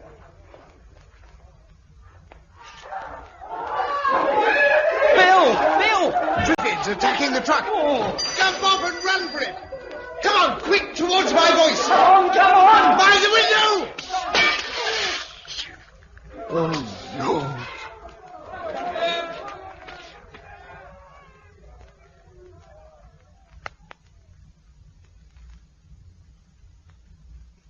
Gurney? Bradshaw? Bradshaw? Williams? Here. Foster? Higgins? Here. Travers? Kendrick? Charlie's brought it, sir. Forbes? Smith? Here. And that's the lot. You didn't call my name. Sorry, Lucy.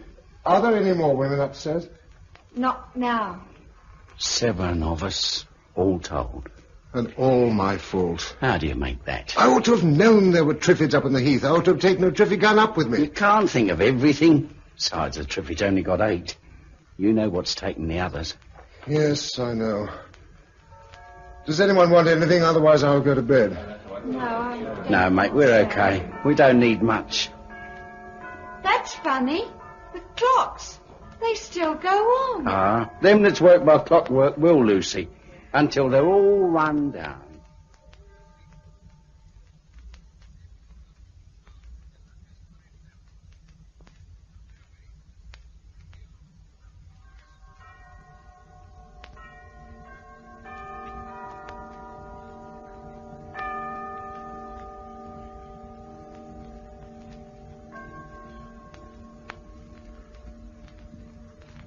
Hello? Hello? Anyone there? Oh, hello, mate. You woke up, have you? What was that just struck? I don't know. It must be about 8 o'clock by the feel of the sun. Where is everyone? Cleared off. What?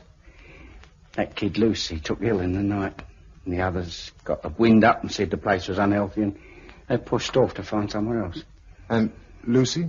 She died about 2 o'clock. Why didn't you wake me? Well, you was out for the count. See, there wasn't anything you could have done. All the same, I hate to think about being alone. I was there. Yes, why? Well, 'cause I hadn't gone. I know, but why not? Don't you think it's unhealthy here? I think everywhere's unhealthy. Besides, it didn't seem right to push off without saying. But what do we do now? We have some breakfast. Then we make for Westminster. To find your girlfriend, right? Dead right. Ah. Yes, you've got a funny way of putting things sometimes. Hand me that tin opener, will you?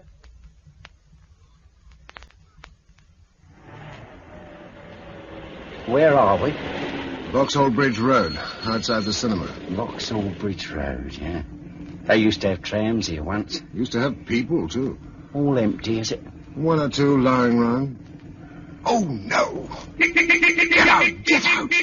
What's up? I thought one of them moved, but it was a cat. Sly things, cats. Now, I wonder what Gisela would have done. Hmm? The same as us, I dare say. Found a hotel as a base. Say, there's a big one by the station. Yes, let's try that first.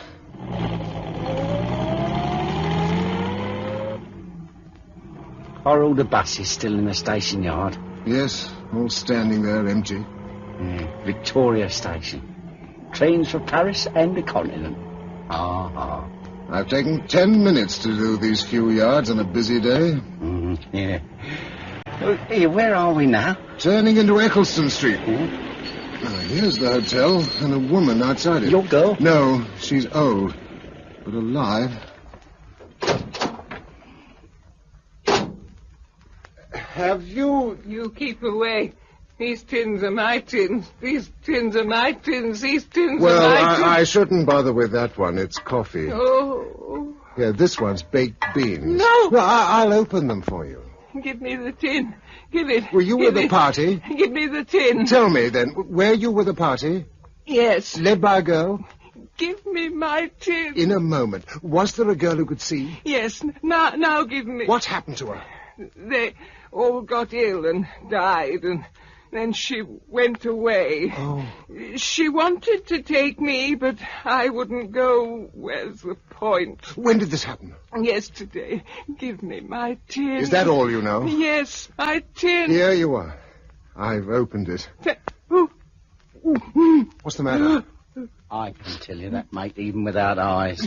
They've got it down here, too. Best come away. Oh, wait. Oh, and I was hungry now. I don't want my tin.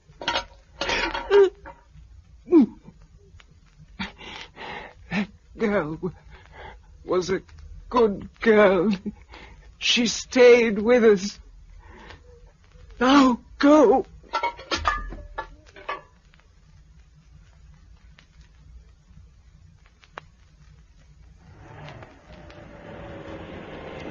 Well, this is where I came in, the university. Anyone about? Not by the look of it. There's only one truck left. Maybe the ones Coker did in Shanghai, they just, pushed off. Looks like it. Oh, wait a moment. There's something pinned on the main door. Hang on, I'll go and have a look. Hey, watch out for Triffids. I'll take the Triffid gun. No, I won't, though. I'll take the revolver. There's someone coming. Stay there. Don't go too far. Stand still. Put your hands up. Why, it's Mr. Coker. Yes, it's me. Don't worry, I'm not armed. Well, what are you after? Another little party? No, I've had enough. They all died. So did mine. Still, we tried. The wrong way. Yes. No, but it seemed right to me at any rate. I didn't realize then that the whole world must be like this. Good, think of New York. And what are you going to do now? Go after the others and eat humble pie. Have you seen the address they left behind? No, I was on my way to look at it. Tynesham Manor, Tynesham, near Devizes. We won't get there tonight. No, I was going to bed down here and move in the morning. If you take that truck, I'll take the car. Well, couldn't we take the truck alone? I got a passenger. Alf, here's your old friend Coker. Alf! Oh, he's gone to sleep. Wake up, Alf. No, mate. I'm not asleep. Keep away from me. Where's Bill? Here. I've got it. Elf. No, you keep away. I've got it. Be dead by the morning. I'll try that trouble to stay alive. Thanks for all you've done, Bill. Hope you find your girl. Just give me a drink of water.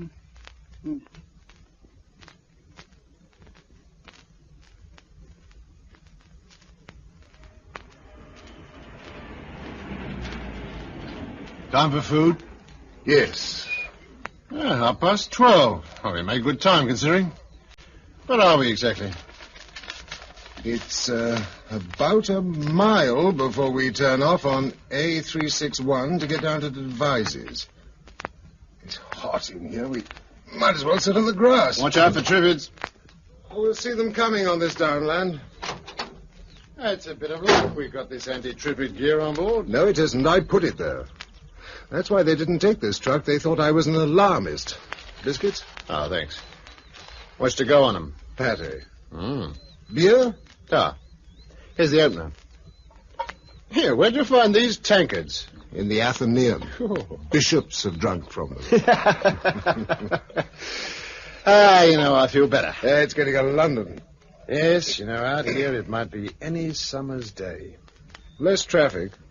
There were an awful lot of people on this island. Don't start telling me it's all been for the best. No, but something was bound to happen sooner or later. That's what Michael Beadley said. Is he? The chap who was leading the university group.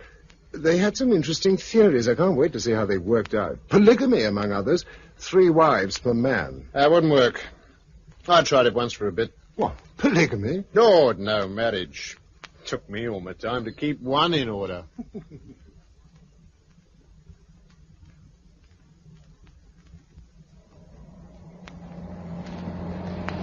Oh, we're just about there. Should be on the other side of this wall. It's a stately home by the look of it. Well, there's the gate. Steady. What's this, a hold-up? Stay where you are. Then don't point that gun at us. Is this Tynesham Manor? Stay where you are. You really might take your finger off the trigger. Where do you come from? And how many of you are there? Just the 2 of us. We've come down from London to join the party. What's in the truck? Supplies. All right, pass. You'd better report to Miss Durrant. She's in the dining hall. Where's Michael Beadley? I don't know. Miss Durrant's in charge. Report to her. All right. Who's this Miss Durrant? As far as I can remember, she was the one who rebelled against polygamy. Something's wrong if she's running things. Let's find out. Pamela? Cynthia? Start serving the blancmange now. I think they've all finished their first course. Yes?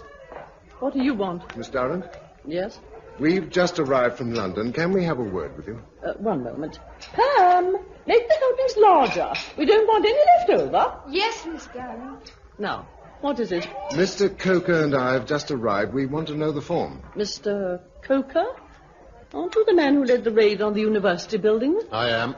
Then I'd better let you know once and for all that we have no use for brutal methods in this community, and no intention of tolerating them. What is this community? Where's Michael Beadley and all the others? They decided to move on. Why? Because we made it perfectly clear that some of us, at any rate, wish to preserve our moral standards. If you wish to stay and help us, you can. If not, please go as soon as possible. Who are all these people here? They didn't come from London, did they? They are locals. All blind? Yes. How many sighted have you? There are 7 of us. What about Miss Playton, Josella Playton? Is she here? No. There's Peggy Harcourt-Smith down at the gate, Monica, Pamela, and Cynthia on duty here, Betty and Rosemary on a Triffid patrol, and that's all the ones who could see. Nobody called Josella. And they're all girls here? All the sighted ones, yes. Meaning that all the men elected to go with the other party. Which is why they went and you stayed. Naturally. With the lorries to be driven and the loading to be done, it was obviously right that they should be the ones to go. Which is why you won't last for 3 months. I beg your pardon? If that, you haven't got a ruddy clue. Oh. How are you going to feed all these people for a start? We shall send parties into Devices to collect supplies. And the plague. What? Keep away from towns. There are plenty of village stores in the neighborhood. Enough to last you for a year. Perhaps. And a year after that, and the next year? What do you do then? How will you live in 10 years' time, even if the Triffids don't get you first? We shall trust to Providence. You'll do better to start building some sort of flour mill now.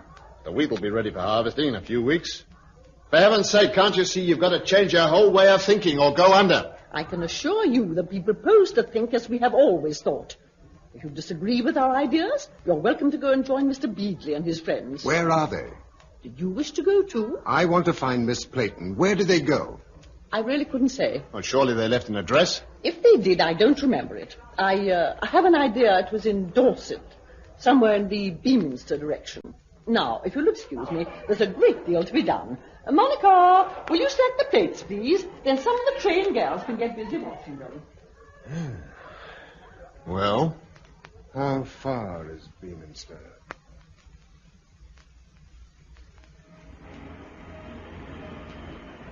Where are we? Steeple Honey. Where's that? In Somerset. It's pretty. To look at. What the blazes has happened to everyone, Bill? I mean, I can understand them getting disease in the big towns, but you'd expect people to be alive out here. There have been accidents and suicides? Well, not all that many, surely. We've come 50 miles now without seeing a living creature except a few sheep. And the dickens of a lot of Triffids. Yes, more and more of them. You've noticed that, too. Why is it? I've been wondering. I don't know. Hi! Hi! Is there someone there? Well, we've broken our duck as far as people go. Over there in the pub. Upstairs window. Oh, yes. Can you get downstairs? Coming now! He's alive. Why aren't the others? Oh, he kept his head. They lost theirs. I don't know. We may as well take a drink from him. Where are you? Coming over. Look out, Triffid! The Triffid gun. Here. Got it. Is the chap dead? Yes. Look, it had rooted itself in his garden, just in reach of the door. Almost as though it was waiting for him. Almost. But it couldn't have been, could it? I mean, they got no intelligence. They're plants. A friend of mine who knew a lot about them wasn't so sure. He thought they'd talk to each other. And do you think so? I don't know. He also said that sight was the only advantage that mankind had over Triffids. Yes, but what'd be the idea of killing people? They can't eat flesh. If they wait long enough, they can drink it, just like any other plant. Thank you. I'll have a large brandy after that little thought. No, I won't. Here come two more. Let's get out of it.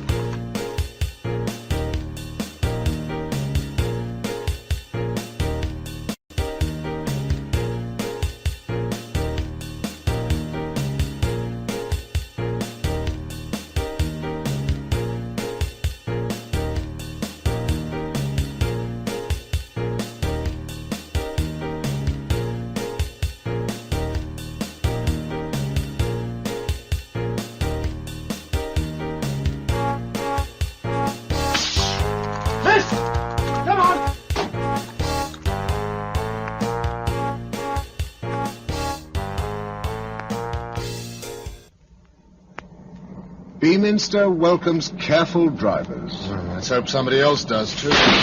Crikey, who's that? The character in that doorway. Stay where you are and don't move. What's the idea? Dog eat dog? How many of you are there? Only us two. We're harmless. All right, you can get down. Come on, you others. It's all right. But who are you? Where do you come from? Have you any gin? What's happened? Do you mean you don't know? Well, only that we were all in a car smash a week ago and taken to the cottage hospital. When we came round the next morning, everybody else was blind.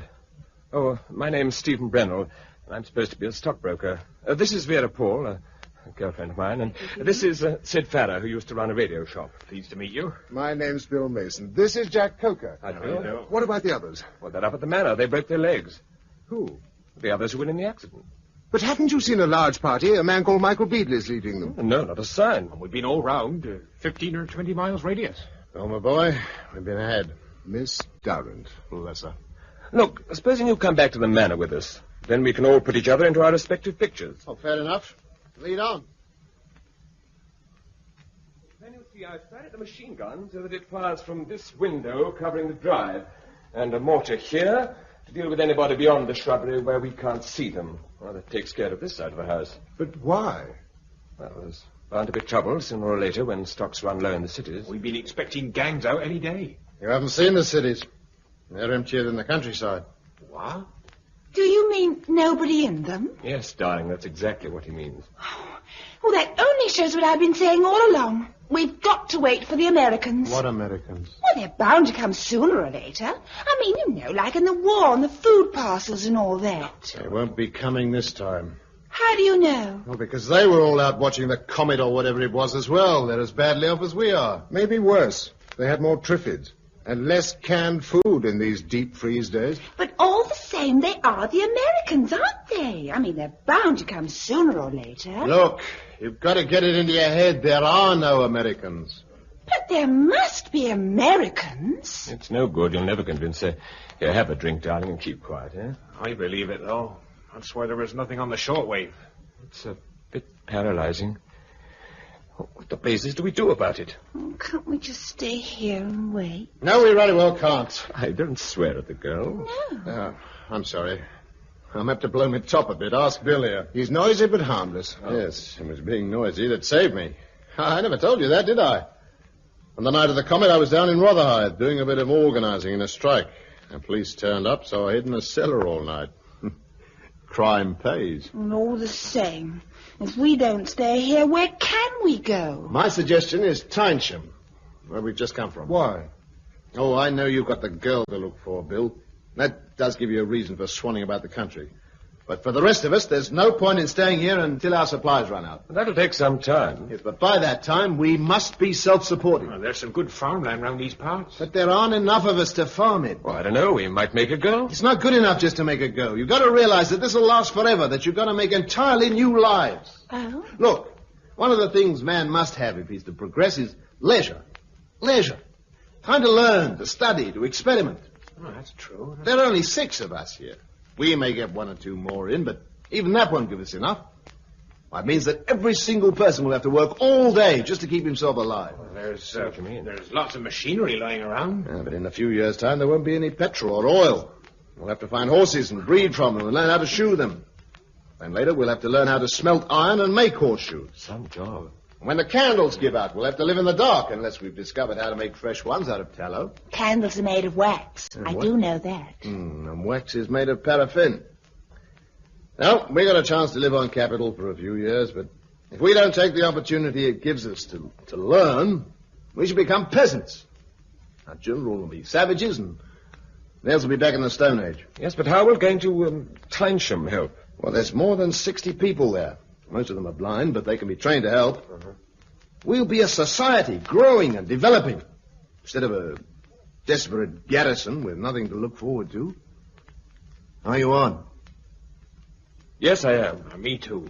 Is it a very small place, this Tynesham? Oh, it's on all the best American maps. Oh. Well, let's have a drink on it, eh? Miss Durrant will be surprised. If she doesn't like it, she can go and dance with the Triffids. Have you had much trouble with them round here? Oh, we certainly have. But we've found something that really scares them off. Oh? Yes. When we were collecting our weapon supply at Bovington, we picked up a couple of flamethrowers. One tickled with them, and they keep well away. Just as well. You can shoot at them all day, and they don't mind. Not any more than a tree would. Well, that's what they are. Oh, I know, but you sort of forget it when you see them sitting around waiting to take a smack at you. There's half a dozen in every farmyard round here. They park themselves in the manure heaps. Yes, I look forward to putting in a little flamethrower practice. You sound as though they were getting you down, Bill. Funny, really. I used to regard them as part of my job. Oh, they were odd, yes, but no odder than some other hybrids we produced. But now I'm beginning to realize just what it was we were bringing into the world for money. Well, there's one thing about Tynesham. It's more open up there. You can see for miles across the downs, and they can't creep up on you so much. Good Lord. What's the matter, Bill? The Downs, something Josepha said. Your girlfriend? Yes, back in London, she said something about some friends of hers who lived on the Sussex Downs near Pulborough.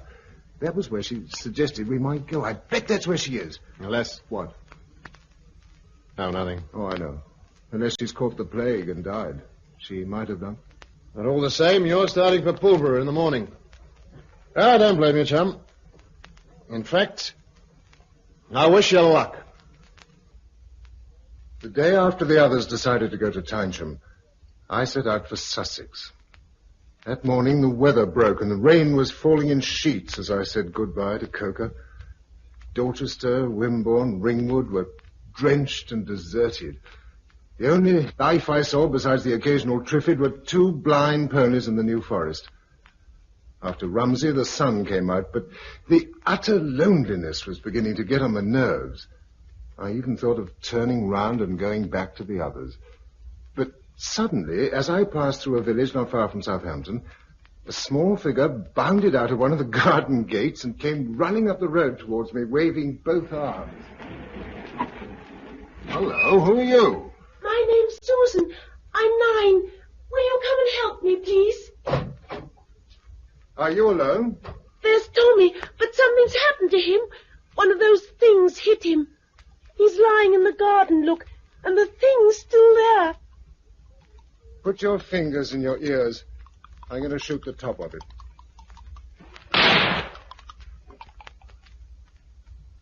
Is it dead now? Yes. Horrible thing. Was Tommy your little brother? Yes. He's only 6. He went out to play. I'm afraid he's dead. Poor Tommy. Shall we bury him? Yes. Is there a spade? Just over there in the tool shed. Oh, yes. Would you like to sit in the lorry? No, I shall be all right. I saw the puppies buried. You've been waiting long. Absolute ages. Are your mother and father anywhere? They've gone. One morning they couldn't see and Dad went out for help. And Mummy went to find him and didn't come back and Tommy and I waited. When did you last eat? There was lots of cheese and yet that. And then I went down to Mrs. Walton at the post office. But she wasn't there, so I took some cake and biscuits and wrote a note. One of those things tried to hit me coming back. I told Tommy not to go out, but he was too little to properly understand. And it was hot yesterday, so he ran out to play with his wheelbarrow while I was washing his other pair of trousers. Will he go in there? It isn't very big. It'll do. Oh, now, Susan, it's all right. It never hurt him, you know, and you've been so brave. I've been lonely. I thought nobody was coming, and I was frightened. I know. I've been frightened, too, and lonely. But now I'm not, and neither are you. Better? I'll go and pick some flowers for him.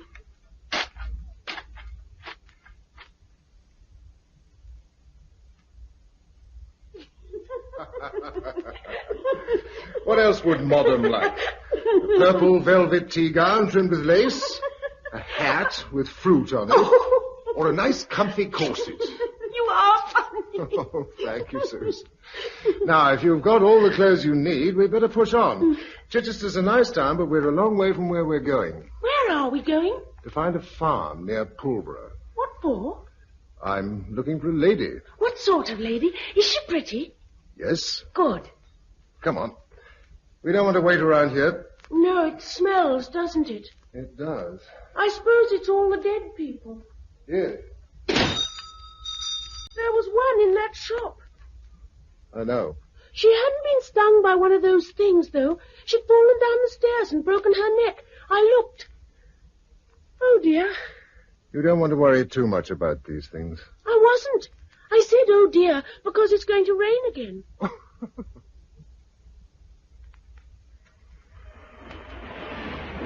So this is Pulborough. Where are the downs? Over there. Miles away. Yes, I'd forgotten they were so far. What shall we do? Well, the farmhouse she talked about was on the north side of the downs, so we might be able to see it from here. Maybe smoke or something. It's hard to see anything much in this rain. I know, and it's getting dark. A light, that's what we need. Put your Mac on and we'll use the spotlight. Wish I had a pair of gumboots. Now, you keep watching on the left while I swivel it over to the right. It's like a searchlight. Now off. Let's see if we get an answer. Do you know the Morse code? No. I knew a boy called William who had a diary with it in. If we can only get one solitary gleam of light, that'll tell me all I want to know.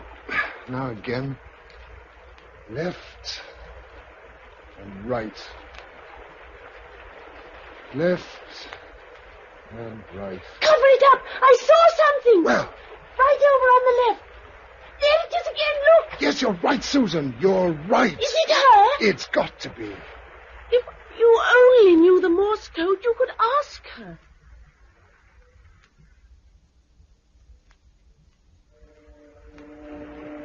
Can you still see it? Through the trees, just. You'll want to turn left somewhere. Can't see a thing. There, a signpost. And the light's right ahead. There's someone standing by it. Is it her? Yes, it is. Josella. Hello, Bill. You've been a long time. Josella, darling. Oh, darling, darling. I've been hoping so much. Oh, Bill. Darling. You are getting wet. Why don't you kiss her indoors? Yes, come on, Bill. I've left them far too long. I'm the only one who can see among the four of us. Who are they?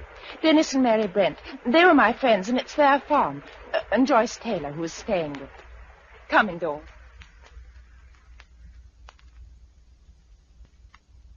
Then after they'd all died down in Westminster, I went up to Hampstead to try and find you, and then on to the university. I went there, too. I sheered off pretty quick when I saw that man Coker prowling round and came straight down here. Coker's all right. He wouldn't have harmed you. I didn't know that then. Thank goodness you didn't.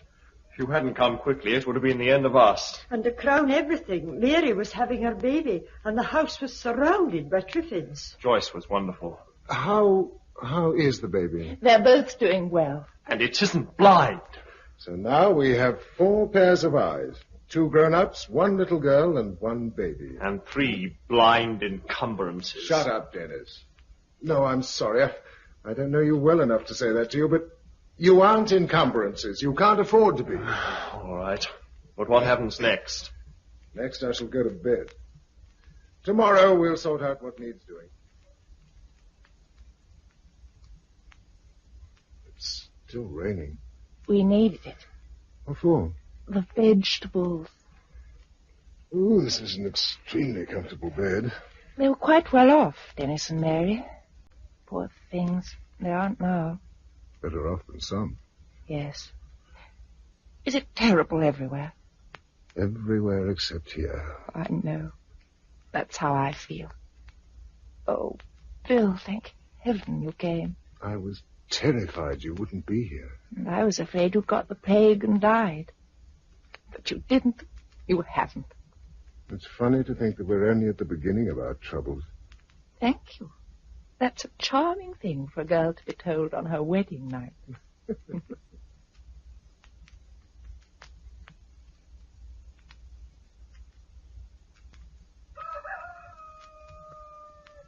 on earth there?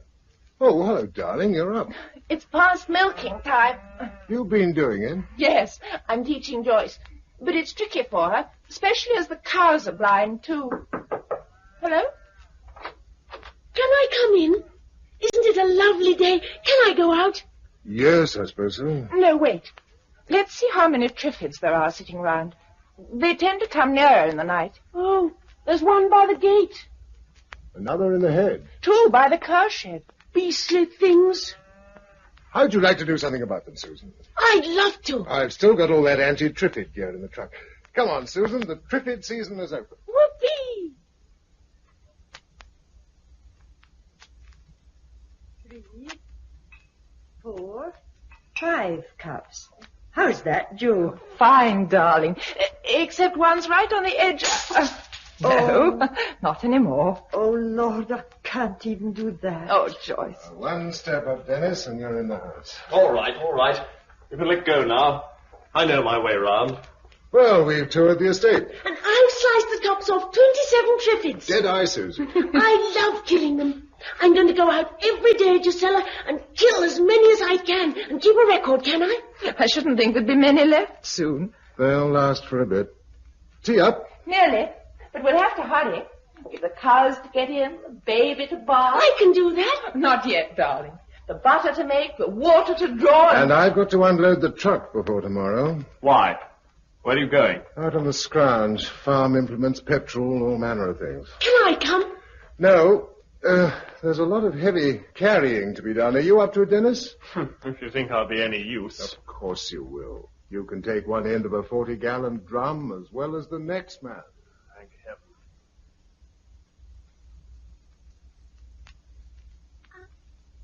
You know you're 2 months old today.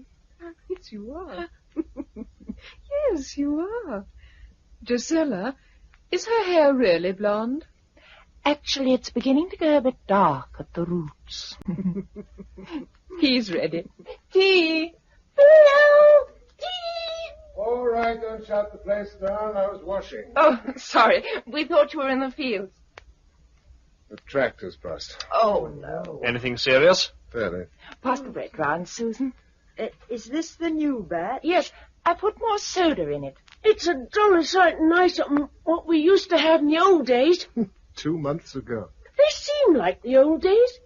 Do you know, I bagged 40 Triffids today. That makes my total 217. And still they come. What's the matter, Bill? Well, just thinking.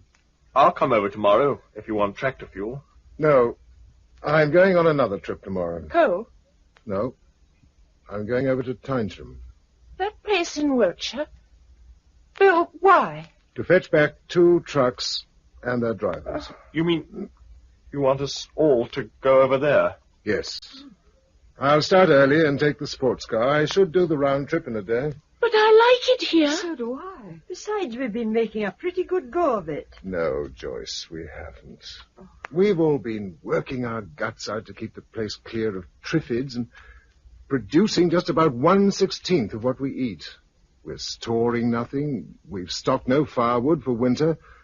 We're getting nowhere fast. We shall manage better in a larger community. But besides, there's another reason. Joe... Well, it's a bit early to announce it, but I'm going to have a baby.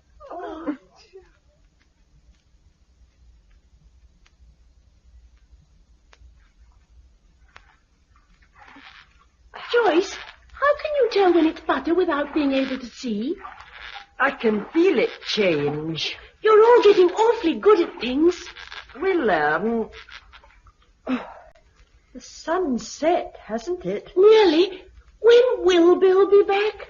Darling, for the 15th time, we don't know. I only wondered. And do try not to ask Gisela. It worries her. It's all right, Joyce. I'm here, bringing in the eggs. Sorry. There are some things I'm not good at yet. Of course, he may easily decide to stay the night. I dare say he will. After all, it's a longish way, and he won't want to travel in the dark. Hi! What is it? Listen, I can hear a car.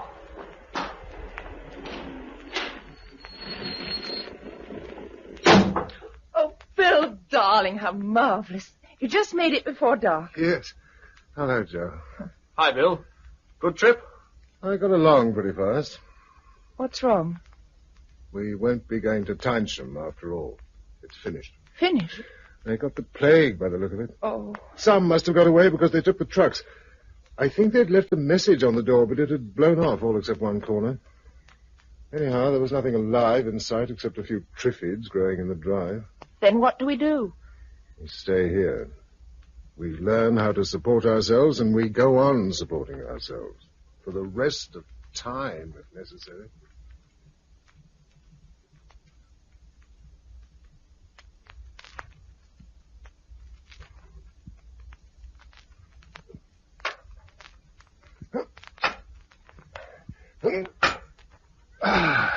That's the 95th post you put in today. It feels like it. Here, pass the wire along. It'll be like the Roman War when it's done, with Triffids instead of Picts and Scots wandering around outside. So twice 5 miles of fertile ground with posts and wire were girdled round. What? Dear me, I suppose we ought to give you some sort of education. But I am educated. Well, nearly. I mean, I can hit a Triffid at 25 yards and practically milk a cow. Here's number 96. I can hit a Triffid at 25 yards and practically milk a cow. Perhaps she's right. Perhaps that's all the education she needs. What are you writing so busily, darling? My journal. Are you going to be the Anglo-Saxon chronicler of our age? No, but we got to keep a record of what we did and how we did it. You know, when we sowed and what we reaped. Otherwise, we won't even be able to learn from our mistakes. And, oh, my goodness, we're going to make some. Depressed. Not really. But I've been trying to read up a bit about farming and animal management. The trouble is that none of the writers seem to think that anyone can be as ignorant as I am. They all start halfway through. I know. It's the same with cooking and gardening. Well, I suppose we'll learn. How much ground are you going to fence off? About 100 acres, with an inner fence to keep us out of stinging range. That's going to take you a bit of time. Time, darling, is what we have a great deal of. All the time in the world.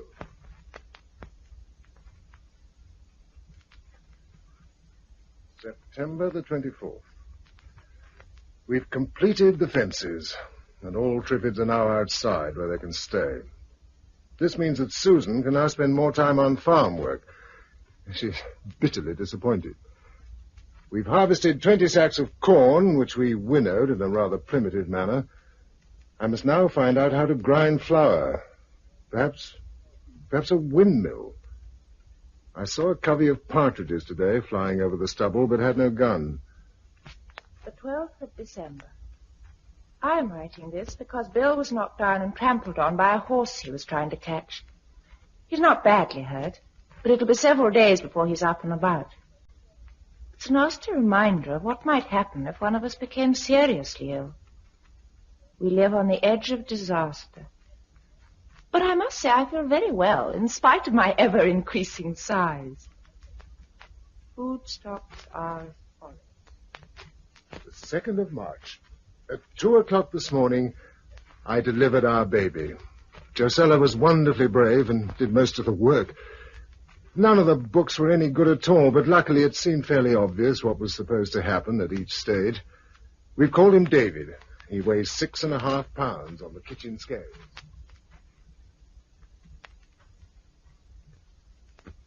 8 buckets, 12 dozen nappies, 1 pig trough. Spelt O-U-G-H, like plough. Why? I don't know why, it just is. Oh. Lord, it'll seem funny going to a town again. Oh, go on with the list, Susan.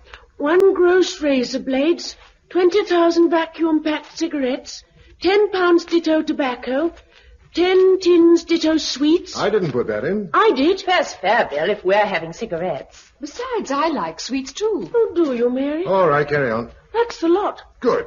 Now, there should be quite a bit of space left over if we take the 10-tonner. What other things do you want if we can get them on? Braille books. Yes. Well, when we get to Brighton, I'll go through the telephone directory and see if there's anywhere where we can get them. If not, we'll have to wait till we go to London. Are you sure it wouldn't be better to go to London anyway? I don't think so. Brighton, being smaller and by the sea, is certain to be safe after a year. London's still a slight risk. Besides, it's a jolly sight nearer. Any more requests? If you could get a hand loom and some yarn. Oh, and a potter's wheel and clay. Jodhpurs. Home perm outfits. A gramophone for the long winter evenings. We might have a cine projector for the children. Oh, yes, and a film camera and take films of us all. Or why not what the butler saw from the Palace Pier while we're about it? Why not? I can hear the Triffids outside the wire. Yes, they're a lot noisier lately. Because there are more. Hadn't you noticed? No, I've got more to do than count Triffids. Well, there are. Several hundred all round us outside the wire. As long as they stay there and let us get on with the work, that's all that matters. We'll leave for Brighton first thing, Dennis.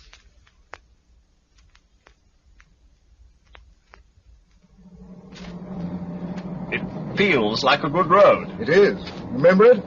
Through the downs and straight into Brighton. Yeah. We've just passed the turning to Lewis. Today's Saturday, isn't it? Yes, why?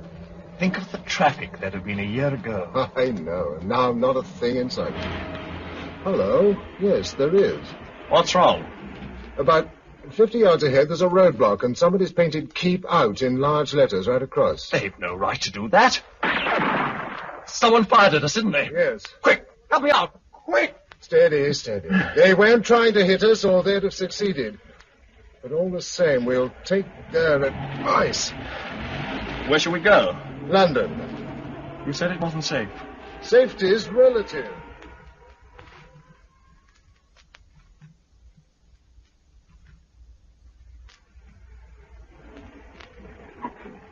Where are we? Top of Lower Regent Street, looking across Piccadilly Circus. At the clock. One of its hands has fallen off. Is Eros still standing? Yes. Well, go on. Tell me more. I want to know what it's like. Like Piccadilly Circus empty. Sometimes when I lived in London, I used to get up early in summer and walk. About 5 o'clock on a summer morning, it was just like this. Was it? There's a musty smell. That's the chief difference. All around, on the steps of Eros, at the entrance to the London Pavilion, under the colonnade in Regent Street, there are little heaps of clothes with bones sticking out of them. And you say it's no different. Well, let's go shopping, shall we?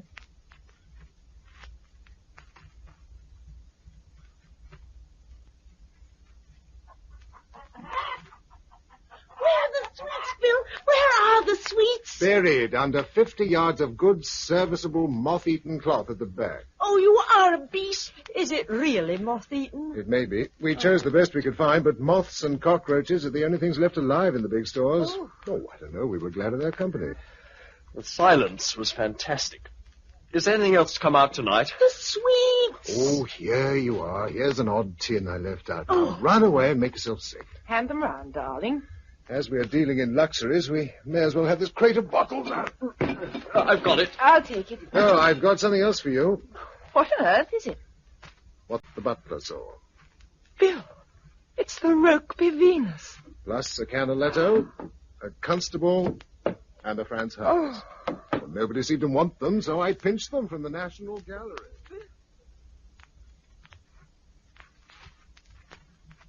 That gramophone was a find. It's going to make all the difference to them. Do you think they're unhappy? Mary and Joyce are all right. They can keep themselves busy in the house. Dennis chafes a bit. He'll be better now. He's learned quite a bit of Braille already, and we brought back a stack of books. He's not the type to spend his time reading when everyone else is working. It'll be his work. I want him to read up all the medieval stuff he can find. What? I want to know exactly what villages did in those days, or what they used for soap and sugar and buttons and needles and cough mixture. Are we really going back to that? If we can't, it's going to be a poor lookout. Oh, Bill, I wasn't made for this kind of life. It's dreadful. Darling. Oh, Bill. Oh, sorry. Self-pity. Revolting. Must be the gin. And the music.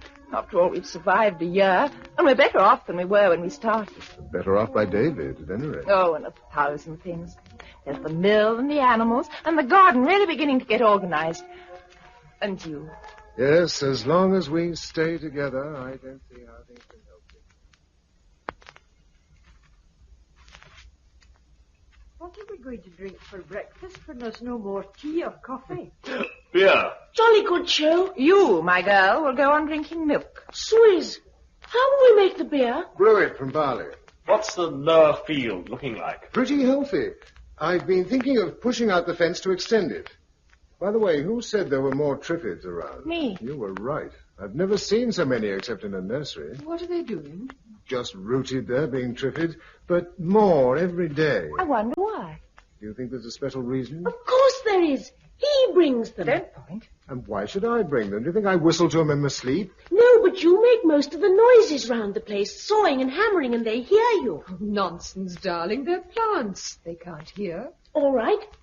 Look, Bill. Do you see that Triffid crossing the field down the valley? Yes? Fire your gun out of the window. Just fire it in the air. Anything to oblige the young.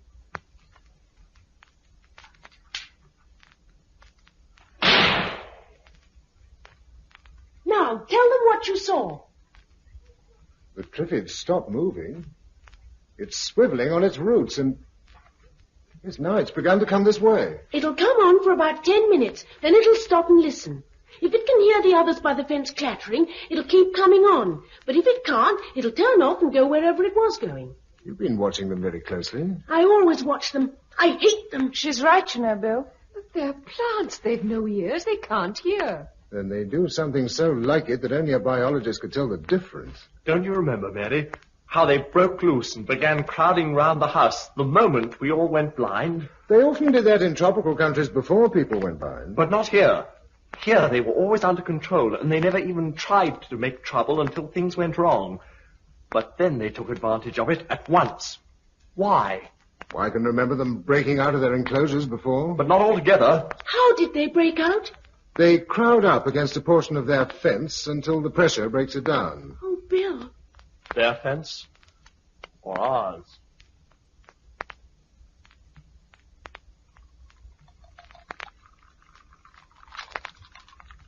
July the 1st.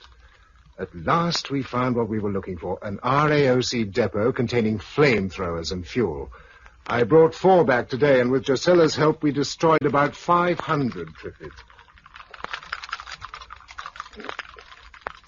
August the 10th, busy harvesting. I've learned how to make a horseshoe which the horse apparently considers wearable. Notes opposite. We set fire to several hundred Triffids on the northern wire in an early morning drive. It is October the 17th and my 11th birthday. Mary gave me a rug she had knitted. We are getting awfully short of fuel for the flamethrowers and are going to try something else. I am doing the journal because W. Mason Esquire and D. Brent Esquire have gone to London to fetch sulphuric acid from a chemical works in Romford. Watch out!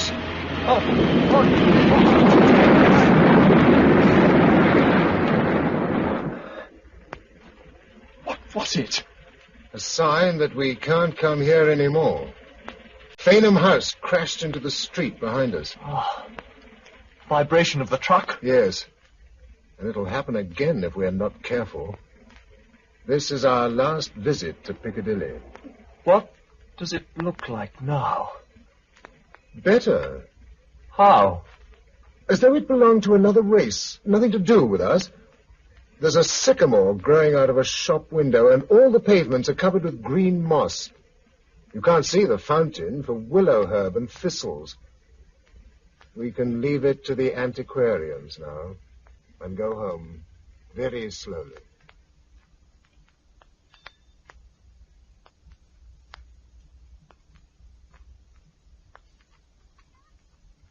Oh, no, not morning already. Hello? It's me. I'm going down to start milking. I'll be with you in a moment. Do you know that before I married a farmer, I never got up before 9 o'clock? Before I married a farmer's wife, Susan! What's Anything wrong? Oh,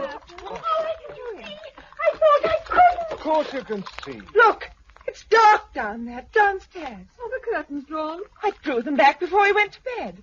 Oh, Bill, what is it? I'll see. Where's the torch? How can it be dark on one floor, light on another? Be careful, darling. You can come down. It all right? No, it's not all right, but you're quite safe here. Look at the window. Leaves. Triffid leaves? Press tight against them, yes. They've broken through the fence in the night, and now they're all around the house. They want us very badly. Flamethrower. Yes. Keep the window shut. Take your mask. I've got it. I'll keep the flame down as much as I can. Stand back while I open the door. Ready? Yes. Here goes then. He'll never get through. Are you all right? Shut that window! I got a mask and gloves. Oh, have they hurt you? No, bit of poison in my goggles, that's all. I've got the flamethrower. Some of them are turning back towards you. Let them all come. Here we go. Hooray! Hooray! Oh, Bill, hooray!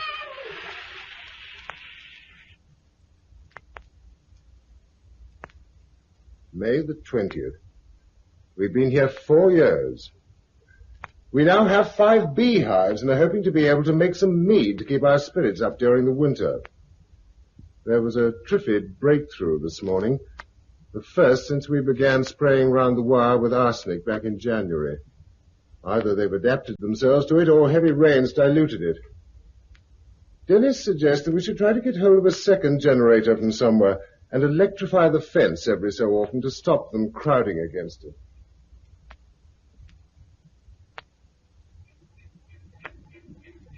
Okay, that scared them away. All right, I'll switch the generator off. Bring a few logs if you're coming in.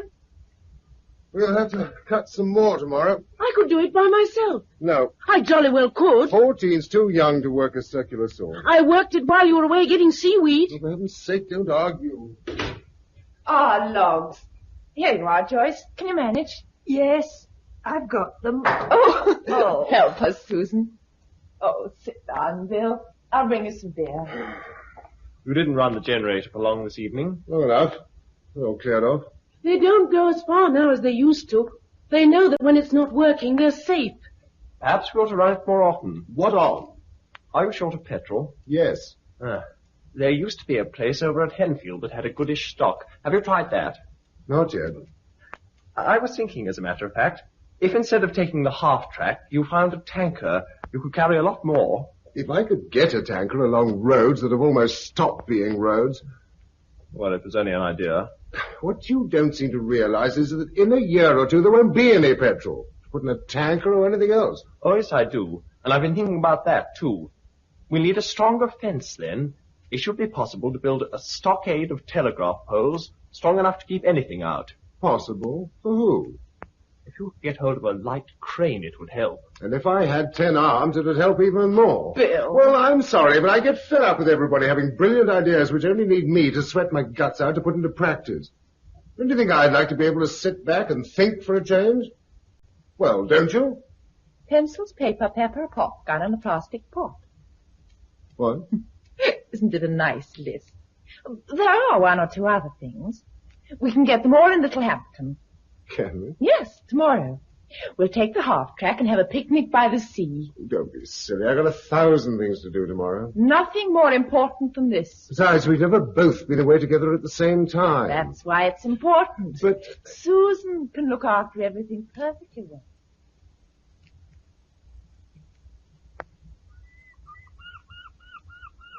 More birds this year. The sea must be crammed with fish, with nobody taking any. The South Coast in August. Think of it. I prefer it like this. Wouldn't you like to jam your deck chair in between two other families and contemplate the ice cream tubs and old newspapers? Would you? There were an awful lot of us before this happened. Yes. Look at those bungalows across there. Do you remember all the outcry there used to be about spoiling the countryside? It's got its own back now. They didn't look all that much different. If you look properly, they do. Do you see all the moss on the roofs? Look at the way the waters streak the walls. Think of all those three-piece suites with nettles growing up through the artificial leather, and the veneer peeling off the television set. It was a tawdry civilization. Which was why it crashed. You can't blame civilization for the comet, unless you still think it was a satellite that went wrong. I'm sure it was. Michael Beadley once said that we'd been walking on a tightrope for years. We fell off it, that was all. The Triffids, too. Nobody's fault, but everybody's. Because we went merrily ahead in our own interests without bothering about the possibilities. That's a glum train of thought. Still, it's a mental process. Quite a change for me. I told you it would do you good to have a break. Yes, darling, you did. Was I frightful to Dennis yesterday? A bit hard, but he understood. The worker's resentment of the intellectual? More or less. I never realized it was so easy to slip into. Too much hard work does make one stupid. Oh, darling, we all depend on you. And you. And here we are lying in the sun. We might be worse off. In a way, the last 5 years have been the happiest of my life. Oh. Listen. What's that? Triffids? No, listen. Plane. Can't be. Wait. There it is. Look. A helicopter. Hi. Wave something. A towel. Quick. Oh, I haven't got... Oh, hello. Hey. Hi. Stop. Oh, don't even listen. Hello. You never saw us. Silly shouting, really. You couldn't have heard. He's gone inland. Where can he have come from? He seemed to be flying along the coast. Of course, it may be someone from another family group like ours. If they can service and fly a helicopter after all these years, they must be fairly well organized. I mean, it's no good assuming that they could have rescued us, even if they'd seen us. No, but all the same... Oh, darling, I know. Makes you want to sit down and howl. Oh, we better pack the things up and start for home. Oh.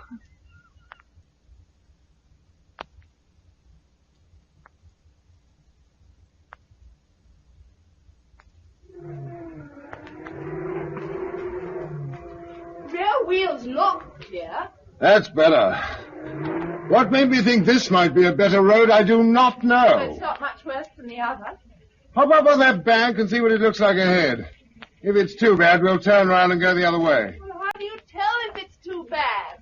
Or if you can see a road at all, we'll use it. What's the matter? I can see the parlor and a huge great cloud of smoke. It could be Triffids burning. Oh, no, Billy, no.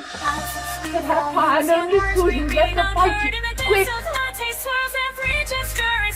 Clandestine molds of huts within porcelain walls where every sit unravels clandestine memoirs recall. Cafe conversations, stories painted in the air. Hushed confessions shared without a care. In this mosaic of moments where time finds its place. Cafe conversations, a world within one space. The wood fire. Why should the wood pile be on fire? Thank heavens. Susan, what's happened? Look, over on the lawn, look. The helicopter. I lit the wood pile with a flamethrower as a signal. Where's the pilot? I'm here. Mr. and Mrs. Mason, I presume. And your name's Ivan something. Simpson. Oh, yes, of course. You brought in a helicopter that first day. But are you still with Michael Beadley's lot? Yes, I've been telling your friends about it. Well, let's go in and celebrate while you tell us, too. Thanks. And first of all, Michael told me that I was to be sure to start off with his apologies. To me? You were the only one who saw any danger in the Triffids, and he didn't believe you. But how did you know I was here? Well, we found out the rough location a few days ago from a man called Coker. Coker? Oh, I was afraid the plague had got him at Tyneshan. No, he got away with some survivors. Maybe down in Cornwall. But what about you? Where did you go? Oxfordshire first. We were told Dorset. Yes. That was a deliberate piece of misdirection by that woman who disliked our ideas so much. Oh, Miss Durrant. Your memory's better than mine. Anyway, we weren't in Oxfordshire for long before we found the Triffids were too much of a problem. So we upped sticks and went to the Isle of Wight. That where you come from today? Yes. You see, once we'd wiped out all the Triffids on the island, there weren't any more. It took a bit of time, but the whole island's clear now, except for seeds blown over from the mainland, and we deal with those each spring. We're about 300 strong, with our headquarters in a country house near God's Hill. You've multiplied all right, haven't you? We've been recruiting from outside as well. I tour the country whenever I find a group of survivors. I drop down and invite them to join us. And do they? Sometimes. Sometimes not. There are quite a lot of little tribal communities that don't want to be governed anymore. There's one at Brighton that even shoots at the aircraft. I know. They warned me off, too. It's the same at Guildford and Maidstone. I suppose they've got a lot of stores and they're scared of other people wanting them. How do you do for supplies? Well, we had the whole island, and Portsmouth and Southampton to draw on. But we're feeding ourselves now and beginning to branch out. How? A fishing fleet, a cement works, and an iron foundry. Do you know we even brought a load of ore down by sea from Northumberland last summer, just to prove that we could do it. The next thing will be an expedition to the Nottingham oil field, and we hope to get the Fawley refinery working. Sounds a busy life. It is. There's plenty of room for helpers. You could be very useful. I have learned to do a good many things in the last few years. No, I don't mean farming. That's all looked after. But you're a biochemist, aren't you? Well, a biologist with a little chemistry. That's too fine a distinction for me.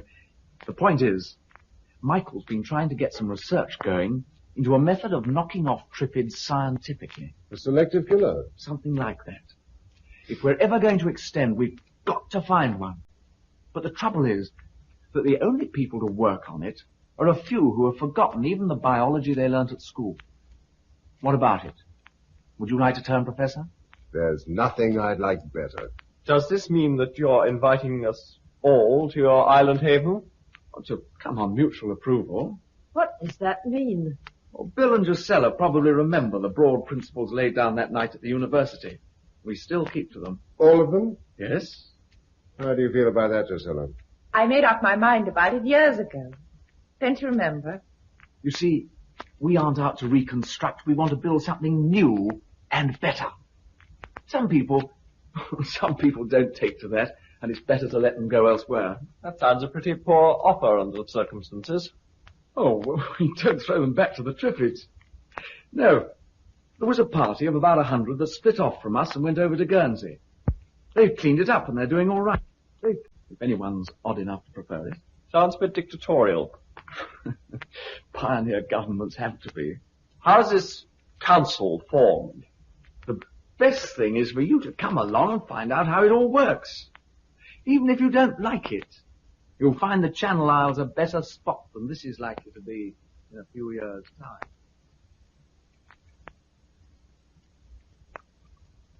Bill, you out there? Here. What you doing? Taking evening air, looking at the view, thinking. You've escaped quite an argument. They've been hard at it ever since Ivan left. What's the upshot? They'll come, but they don't want to. Surely they can see... No, Bill, they can't. Quite literally, I mean. They can't see the Triffids like a thick hedge all round. And beyond them, the country's sinking back to marsh and forest. They still think of a tidy countryside, lanes and fields and cottages. Besides, they know their way around here. Oh, it must be awful moving house when you're blind. It's our home, too. I know. We've made it. Oh, we could stay a year or two longer. What do you think? No, not now. No point. And think of the children. That's what finally made the others decide to leave. All the time I've been haunted by something Coker said years ago. The first generation peasants, the next savages. Well, that's the way we're heading, unless we admit defeat and go. Not defeat. A strategic withdrawal. All right, but when? Let's have the summer here. We can live off stores and have a sort of holiday. Very well. And on the 20th of September, when the schools used to reassemble, we'll pack up and drive down to Portsmouth. We'll flash a light to the island and wait for a boat to pick us up. Fancy being in a boat again. And yet, you know, I shall cry buckets when we do leave.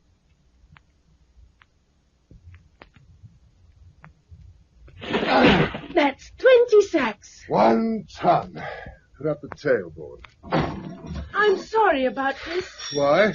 If I hadn't burnt the wood pile yesterday, you wouldn't have had to come and get coal today. All in a good cause. I shan't have to do it again. Shall I like it in the Isle of Wight? Yes. Drusilla said I'd be going to school. You will. But I know everything now. I can milk and drive a tractor and harness a horse and shoot Triffids. There are other things worth learning. Oh, all right, if you say so. But I won't have to leave you, will I? No, you'll always stay with us. Now, come on. Let's go home and start our holiday.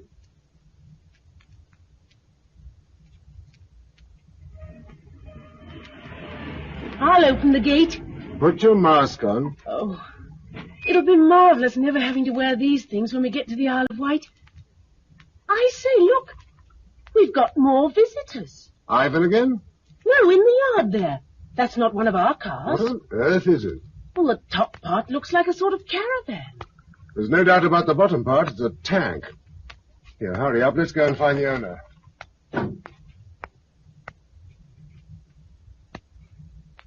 This is my husband and our adopted daughter. Bill, this is a Mr. Torrance. He says he's some kind of an official from Brighton. These other men are with him. How do you do, Mr. Mason? We've met before. I don't think so. Oh, yes, we have. On the second day of the disaster, you fired at me up in Hampstead. Oh, did I? Well, those were bad days. Shoot first and ask questions afterwards, eh? As times have improved, perhaps your friends would like to park their Sten guns outside. They're all right here. It's a man's best friend, you know, as they used to say in the army. The boys get attached to them. Why did you say you want to see me? I understand you're in charge here. Well, the place belongs to Mr. Brent. Yes, but you're the organizer. I'm Commander, Southeast Region. What does that mean? It means that I am the Chief Executive Officer of the Emergency Council for Southeast Britain. Never heard of it. We didn't know about you until we saw your fire yesterday. Well, now that you do know, what about it? When a group like yours is discovered, it's my job to investigate and assess it. Why? In case adjustments have to be made. So you can take it from me that I'm here officially. On behalf of an official council? What else? Or a self-elected one? There has to be law and order. Here's my warrant, if you'd like to see it. I'm blind. Oh, yes, of course. Well, Mr. Mason, this is a well-found place you have here. That Mr. Brent has. Mr. Brent is only here because you made it possible for him to stay. But it's his property. It was. Meaning what? All titles to property have ceased to be valid. Besides, Mr. Brent is blind. He's not competent to hold authority. So shut your mouth, Blindy, and keep it shut. Now then, let's get down to business. Your wife says there are 8 of you here. 5 adults, this girl, and 2 small children. All of you are sighted except these 3 here. Check? Correct. We'll have to alter that. What? Well, it's disproportionate. It happens to be the way we like it. Oh, yes, I'm sure it is. But we've got to be realistic these days. I don't quite gather what we have to be realistic about. Yes, well, I'll put you in the picture. Regional HQ is in Brighton. Yeah, we paid you a visit once and got a shot across our bars. I dare say. We've had to discourage outsiders because of supplies. We've been there ever since London got too bad. It's a big place, and we were able to isolate part of it until the sickness passed. Since then, we've been living on the stocks we found there, plus what we've run in from other towns. But all that's folded up now. Roads are getting too bad and petrol's running low. So, we're beginning to disperse and live off the land. Or in other words, having used up all your own supplies, you're starting to pinch other people's. Shut up, Dennis. It's barefaced robbery. They've got no authority over us. Shut up. Let me handle this. Tell me your plans, Mr. Torres. You've got a good place here, fully capable of supporting 2 units. A unit being what? 1 sighted person to 10 blind, plus any children. We shall allocate to you a further 17 blind persons, making 20 with the 3 you already have. And, of course, children. Well, 20 people can't live off this land. It's impossible. It can be done. Oh, of course, you will be in command of the double unit. Supposing I don't choose to? Then we put someone else in. We can't afford waste in these times. All the same, I still say the land can't do it. It will. Mind you, you'll have to lower your standards. We'll all have to tighten our belts for a few years. But in the end, you'll get the payoff. How? Well, in 6 or 7 years' time, the children will have grown up a bit. You'll have labor to expand with. Then you can relax. Just supervise. You'll be the head of a clan that's working for you. You'll have an inheritance to hand on to your sons. What you're really offering is a kind of feudal seigneury. Yeah, that's it. Just the word. And with all the rights. If you know what I mean. It's the only practical way to work under present conditions. But what on earth are they going to eat at the start? Mashed triffid. That's cattle food. But very nourishing. Filthy stuff. Look, Mr. Mason, you're still doing some old-fashioned thinking. What are these people? Why are they alive? Because of us. Okay, then. They do what we tell them and eat what we give them. Beggars can't be choosers, especially when they're blind. Bill, shut up. Just where do you and your council stand in all this? Exactly where the monarch would stand in a feudal system. We rule and control the armed forces. Armed forces? They will be raised as and when necessary by levies on the seigneuries, as you call them. In return, you have the right to call on the council if they are attacked, or when you have trouble from your workers. I should have thought a small police force was all you needed. But you've got to think ahead. After all, every country in the world is in the same state.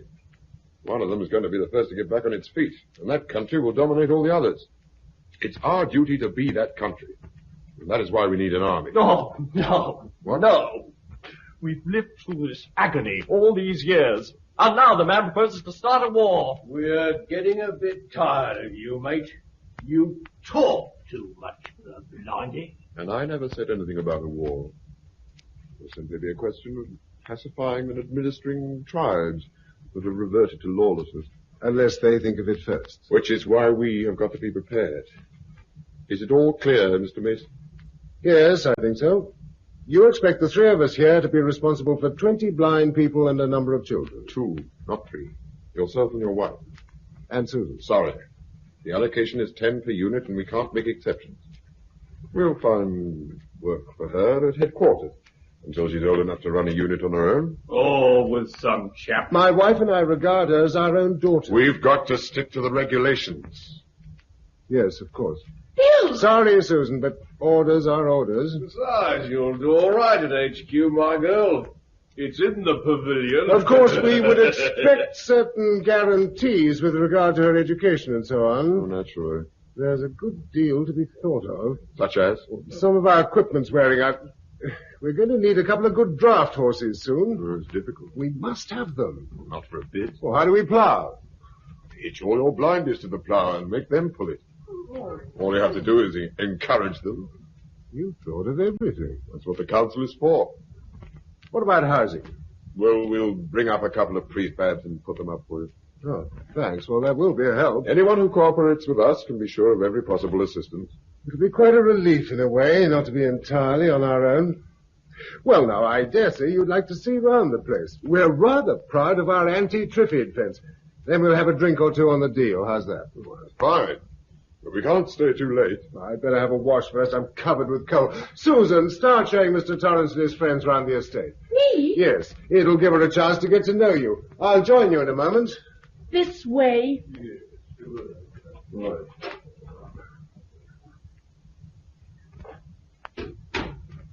Bill. Oh, Bill, how could you? Quiet. Let him get away from the door. Now, make no mistake about it. Those men are very dangerous. We can't do what they suggest. Of course we can't. You really see me driving my serfs before me with a whip. But we're not in a position to give a flat no to a proposition put up by 4 armed men. Surely we don't have to give them such a hearty yes. I agree. For the moment we must. Now listen. I think their idea is to leave tonight taking Susan with them as a sort of hostage. No. And perhaps one of them will stay behind to keep an eye on us. Well, that is not what's going to happen. I'm going out to join them in a moment, and this is what I want you to do.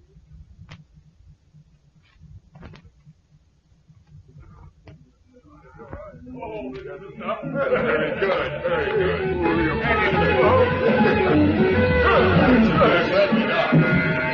Good girl! Good kid! Hey, she can jive. Hang on, that's what it's called. I remember now. Rock and roll. Who's got an empty glass? Mr. Torrance. Was it mead or whiskey? Give him both. Boy, steady on. Oh, you can't have too much of a good thing, can you, Commander? Well, see, I will join you tonight. Cheers. You know, I like you, Bill. You're all right. Yes, you're all right. You've got a bit of sense. You know, some of these people don't have any. Yeah, do you know what? Some places we go, they don't want us. Tell us to go away. Well, that's true, Jim, eh? Remember Louis? Yeah, that's just what I mean. They told us to push off, but Louis told us. What did you do? Lined them up against a cow shed and shot the rotten lot. Well, you've got to be firm. Any empty glasses? Yeah. You've got to show them who the masters are. Put another record on, Blighty. Coming up. And then we'll all go.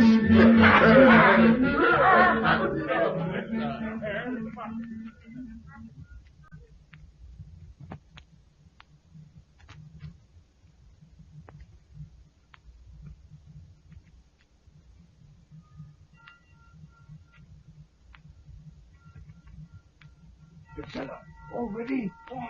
Are they asleep? Flat out. Down you come.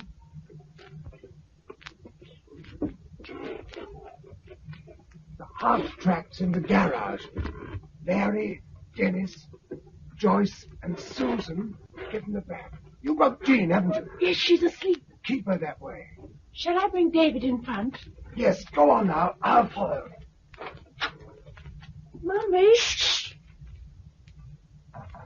Lock 'em in. Quietly. Is this the food? Yes, stow it behind you. Don't shut the door. Oh, hurry. All right in the back? Yes. Then hold on tight. I'm going to have to crash the gate. Here we go. Shut the doors.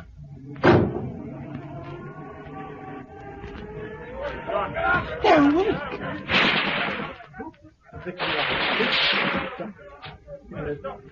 Hold tight! We're through! Mind your eyes.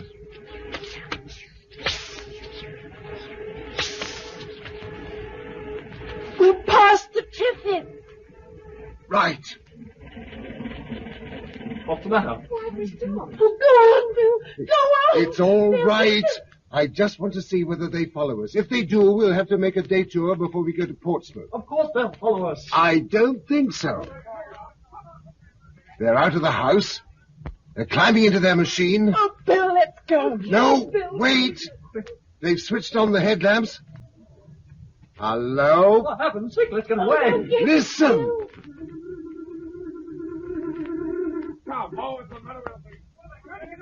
That's all right. What's happened? There's 10 pounds of your honey in the petrol tank. I hoped it would do the trick. Oh, look. The Triffids are swarming in. Yes, they'll be stuck there now till someone turns up to rescue them. Portsmouth, here we come. How's David? Asleep. And are you crying buckets? No. We're leaving. Why?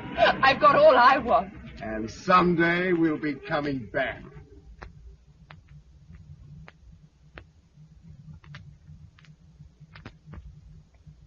We arrived at Portsmouth at 7 o'clock in the morning, and by midday we were over here. We decided to stay, and here we are. Well, that's all from me. Drusilla? I've no more. Thank you. Well, that's a jolly good interview. Just filled up that reel of tape, too. Thanks awfully, both of you. That's all right. But you said you would go back, Bill. When we've beaten the Triffids. Bill, there must be hundreds of thousands on the mainland by now. And more every year. Torrance's seigneuries have had it, and I don't think any of the other communities will last long. So is there any hope then, Bill? I think so, yes. Meaning you're on to something? We might be in a few years' time. As long as that. Well, it took thousands of years for us to become clever enough to make anything as foul as a Triffid. We can't expect to undo our work at once. But we're on the right road, I'm sure of that. And someday we, or our children, or their children, will go back across the straits. And the Triffids will have had their day.